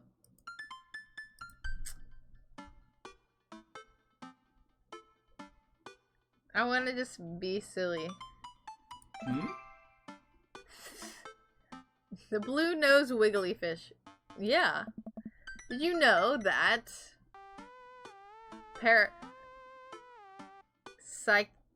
psychiatric fish trivia? Political fish trivia. This fish openly supports the legalization of marijuana. I didn't know it was so progressive. Times are changing, man. Oh. Wait, are you serious? Serious as a heart attack. We're talking fish here. There's no time for jokes. Oh, what? That's a clownfish. Why does it have a positive noise when the black stuff comes? Right. We lead the kids to another room. Sharks, sea turtles, eels, and other marine life swim around in a massive floor-to-ceiling aquarium. The kids begin trying to take selfies with the sharks. Hugo leaves my side to separate two kids who started fighting over a Capri Sun. I walk around the room to read the tiny little blurbs about different fish swimming inside the enclosure. After a while, I look around and see Hugo again. He's gazing up at the aquarium in childlike wonder. So cute. The ripples in the water cast blue, moving shadows across his face. For someone surrounded by angry hormonal preteens, he looks completely peaceful. He looks really cute in this light. Hope he doesn't notice me staring. Wow. I walk over to join him. Beautiful, isn't it? Oh, I don't want to say that. From Mother Ocean. No, I can't say it. Wait, what I want to save state. Just see what happens if I say it. What? Oh gosh. Yeah, we're going back. Sorry. Wait. I mean, I'd rather not stare at you at all. Hugo looks confused. Great save, Remus. Okay, sorry. I just wanted to know what would happen. I just, you know. Beautiful, isn't it? A great many mysteries lie in the ocean. It's truly fascinating to be able to observe it in a setting such as this. I love the friggin' eggplants! That's a very astute point, Remus. We stand together for a moment, admiring the wonders of marine life. We eventually make our way to the touch tank room, which seems to be the only thing the kids are actually interested in. The tank is filled with a variety of horseshoe crabs, sea urchins, stingrays, and small fish. I hate the touch tank. I can never touch fish. I can't do it. Like, even at the touch tank, I, like, put my hand near them. I put my hand in the water, and I'm like... And as soon as they get near me, I'm like, nope, nope, nope. And I back out, and because I hate the feeling of fish. Even if I'm in the ocean and just, like, a fish, like, swims by and, like, touches me on the leg, I'm just like, no. I hate it. I hate it. I hate it. Ugh. Ugh. I hate even thinking about it. Honestly. It's not pleasant. Okay. Yep. I stand around the edges of the tank and keep a wary distance from the sea life. Who knows what kind of nefarious plans those horseshoe crabs have for my well-moisturized hands. Hugo rolls up his sleeves and sticks his hand in the water. Don't you want to pet stingrays, Remus? Oh, I think I'm good. I think I should stay over here and admire them from a respectable distance. Ew. That was ew to me, not ew to him. Come on, it'll be fun and informative. Don't make fun of me, but I'm scared to touch them. I get weird when there's no glass separating us. I don't know what any of those things are, but I get the feeling they'll probably bite me in my delicious hand if I give them the chance. Nothing in this tank can hurt you. The stingrays have had their barbs removed. The horseshoe crabs only eat little clams, and the anemones are perfectly safe to touch. Against my better judgment, I approach the tank, slowly dip my hand into the cold water. I touch a stingray as it glides past me. See? Not so bad. Feels like some, fun, slimy leather. Things get a lot less scary when you learn about them, right? I dive my hand back into the touch tank with a renewed vigor for ocean life. I poke at some urchins. I feel the hard... Wait. Carapace? Of a horseshoe crab. My hand brushes against Hugo's as we touch for the same anemone. I pull away blushing. Hugo smiles at me. Hey, you're supposed to be touching the fish. Sorry, I just get a little carried away Wait. That girl over there looks suspicious. Why is that? Her backpack's usually that wet. Hold on. Susan! Susan, get back! Oh my gosh. Before she makes it to the exit. Want to tell me what's in the bag? She did not put a fucking fish in the bag. Want to tell me what's really in the bag? Susan won't budge. I walk over to Hugo and the girl. I think he might need a bad cop. Look, kid. We don't have time for games here. Easy 5 to 10 in the clink. What? Whoa, that's a little extreme. We don't have time for games here. Whatever it is, it goes back in the touch tank now. You're not a teacher. You can't tell me what to do. Yes, well, I am. Can you please put the bag down? Next time, we won't say please. Date Robert, you coward. I already had sex with Robert, okay? But Hugo is like my type, though. You know? Me and Robert already did the dirty, and he was weird about it, okay? Susan glares at Hugo for a moment before dropping her book bag on the floor. It lands the wet slap. We stare at it for a moment before it starts to move. Hugo leans down, unzips it. Oh my goodness gracious! I have never heard of a child trying to steal a fish from... That just sounds like, why? I would be terrified to even pick up any of those fish. Hugo's a good dad. He's a good dad. Look at that. Look at that face. Look at that. Except his kid is a shitter, so that's the only thing I'm concerned about. She gives us a disapproving look as if it's our fault.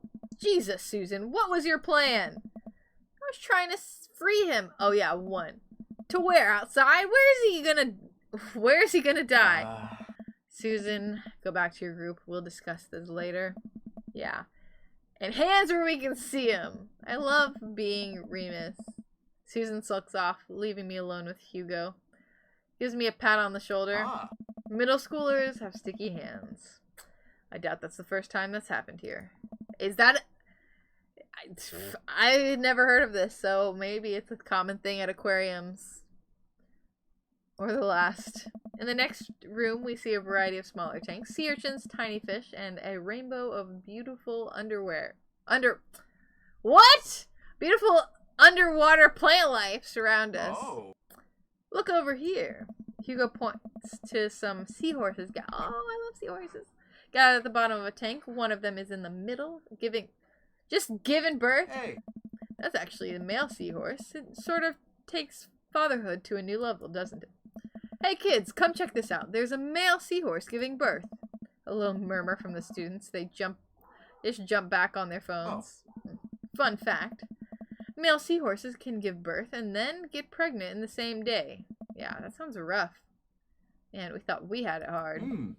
I wonder if they have to deal with their kids' awkward teenage years, too. However, too many thousands of them. That would suck. You seem to know a lot about marine life, Hugo. It's not really my specialty, but I do make a point to learn as much as possible whenever I can. I think that learning shouldn't end when you leave school. We should challenge ourselves to find out more about the things we don't understand every day of our lives. Wow. So inspirational. Because if you stop learning, I don't think you'll ever be able to grow or change as a person. Damn. Good point. I still don't trust the ocean. We'll get there. We finally make our way over to my favorite part of the tour, the Arctic exhibit, where the penguins are. Did we get to see the penguins? Ah. Yes, we do get to see the penguins. Hell yes. Penguins! Our group of kids run around the exhibit. They won't stop tapping the glass of the puffin enclosure, trying to get their attention. This one's having a little belly slide down the slide. For a few moments, teachers, chaperones, and students alike seem to be having a great time. What was I so worried about? This isn't too bad. Hugo suddenly grabs my arm. Oh my god. There's a student. How the fuck? In the penguin enclosure. Wait! Just kidding. It's very bad. Is it one of ours? It most certainly is. Molly Henderson. Susan's friend. Goddamn Susan! Attracting the bad crowd. I look over to the penguins and see a determined looking kid crouching behind. How the fuck would a kid get into an enclosure? This is a bad, like, security on the aquarium, you know? Looking behind a rock, she's hiding just outside of one of the employees. Over the side of the enclosure, I see the door is ajar. She just kept the door unlocked. We gotta stop before the staff sees and bans our school for life. Hugo looks around. I'll create a distraction. Hugo runs towards the puffin exhibit and addresses the entire room. Everybody! I have an announcement. The whole room turned towards Hugo. Here's a few facts I bet you did not know about penguins. Everybody just stares at Hugo, confused. Listen to my shot! I run into the enclosure and am greeted by a cold blast of air. Psst, hey! The girl whips around to look at me, her nose pink from the cold. You can't be in here! Neither can you! I try to walk over to the girl, but the ground is so icy I just end up slipping. Catch myself before I hit the ground, but the girl still laughs at me. Contrary to popular belief, penguins are birds. Birds are traditionally known to fly, but penguins cannot. So I can understand some confusion when we're discussing the birdness of penguins. The crowd is still somehow enraptured. Kid, what are you even doing? Letting the penguins go. They deserve freedom. Where are they even going to go? They're gonna live in my closet. Look, I don't have the time to argue about this. We gotta get out of here. Not until I save a penguin. Little known fact is that penguins only live in cold climates. With some exceptions. So they don't all live in cold climates, if you're splitting hairs here. Did I mention that they don't fly? The crowd is starting to lose interest. I'm running out of time. Lay down the law.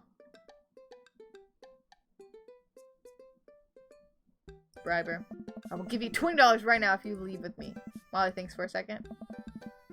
Okay, we'll give it to you right now. I reach into my pocket, pull out everything I have, examining each bill. Okay, well, $12 and some change.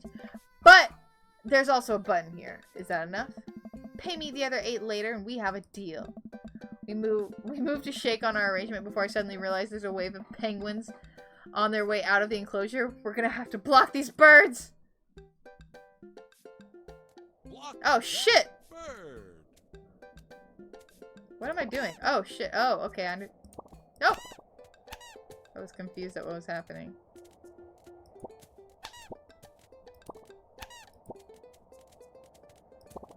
Did you say penguin escaped?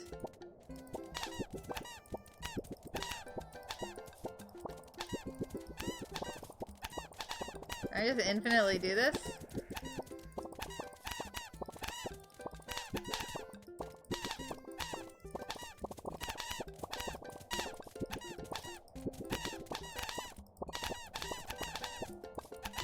Get back, you dumb bird. Try that again.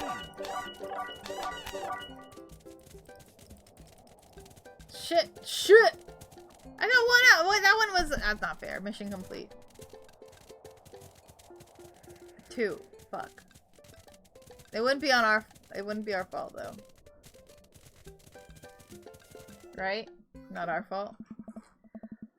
Glad that's over. Just in time, too. Looks like Hugo's wrapping up his diversion.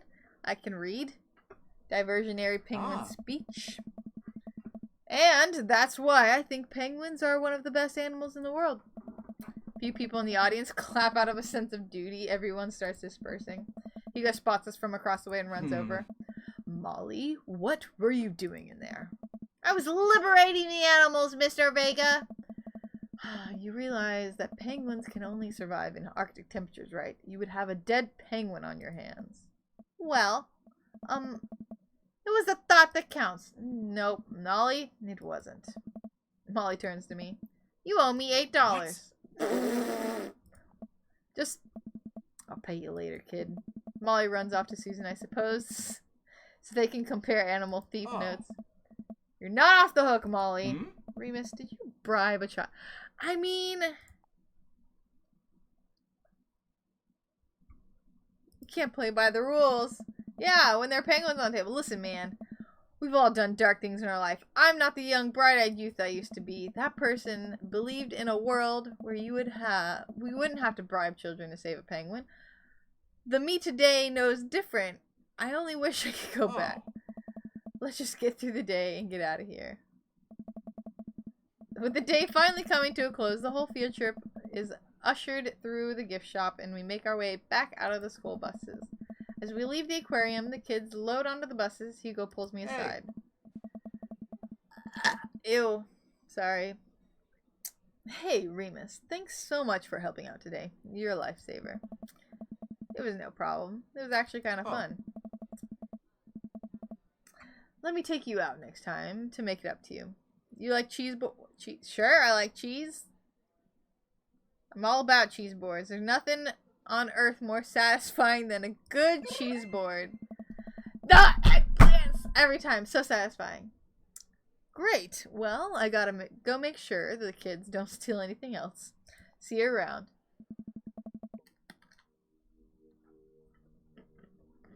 I love cheese. I walk inside to find an empty house. I wonder where the panda's at. Am I gonna climb? I could do that. I could. I'm just thinking about all the things I gotta do. I have some homework to finish. That's due tomorrow.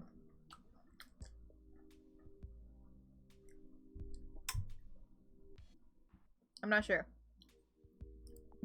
Before I know it, Amanda pops in through the front door. What you up to tonight? Just doing some homework. How was the aquarium? It was an adventure. Some kids try to steal penguin. We've all been there. Have you?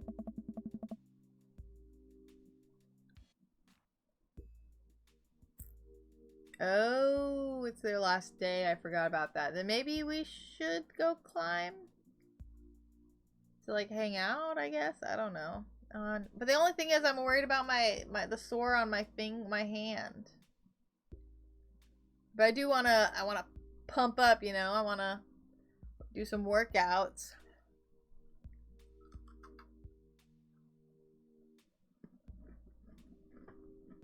I'm not sure.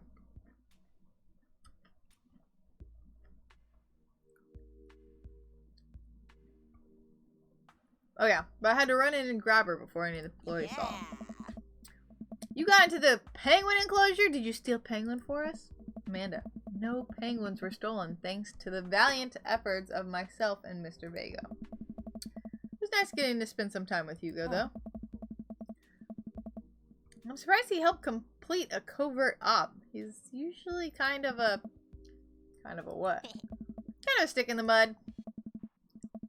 Actually pretty cool. I had a good time with him. Alright. Too much adventure for me today. I'm gonna go rest my eyes. You mean take a nap? There's a difference. You'll learn when you become a father. You'll learn when you become a father.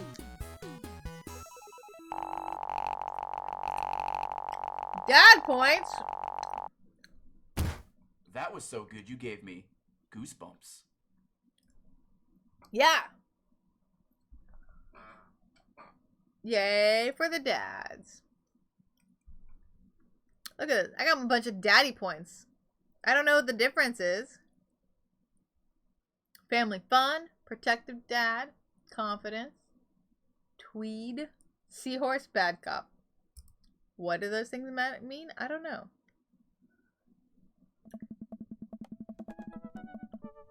Probably save right here. It probably just auto-saved. But I think that's a good place to finish up stream for today. Oh, I got shit to do, actually.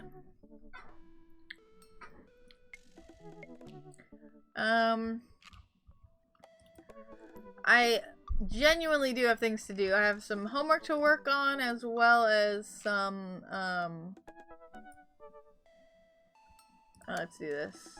Title. Oh, wait. Let's go. Quit. And very suddenly leaves. So, yeah. Let's turn this up a little bit. But yeah, so I had fun doing that stuff. Daddy's art, very great. Hugo, I don't know who I like the most. So far, I really like Hugo. Obviously, I haven't gone on dates. How many dads can I get with? You know? I bet it's gonna come up later that I got with Robert. You know? Why does this have so much headspace? You know? We'll scoot that down. There we go. That's a little bit better. So, next time I'm streaming is Sunday. I try and be able to stream for a longer period of time on Sunday. So I hope to see a bunch of you guys there because I had fun today. And I think that's all I really have to say. Let's find someone to host. Why don't we?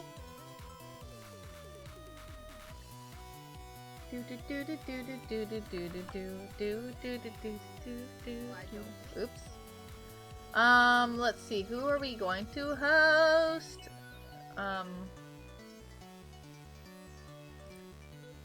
Ooh, we can host Bunnycomb. Oh, she's playing Oxygen Not Included. That game actually looks kind of fun. Looks so cute. Yeah, we'll host Bunnycomb because we haven't gotten to do very much of anything lately, so we're gonna host Bunnycomb. So I'll see you guys later, alright? I'm gonna just go ahead and put it on my goodbye screen. Where is it? There we go. Thanks everyone who's hung out and loved on the daddies with me. If you guys want to join my Discord, we can talk further about dads, I guess. Or something. There's the link to my Discord.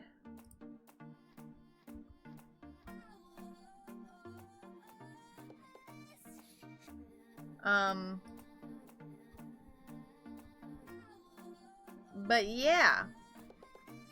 So I'll see you guys later, okay? Send love to Bunnycomb because she's the best.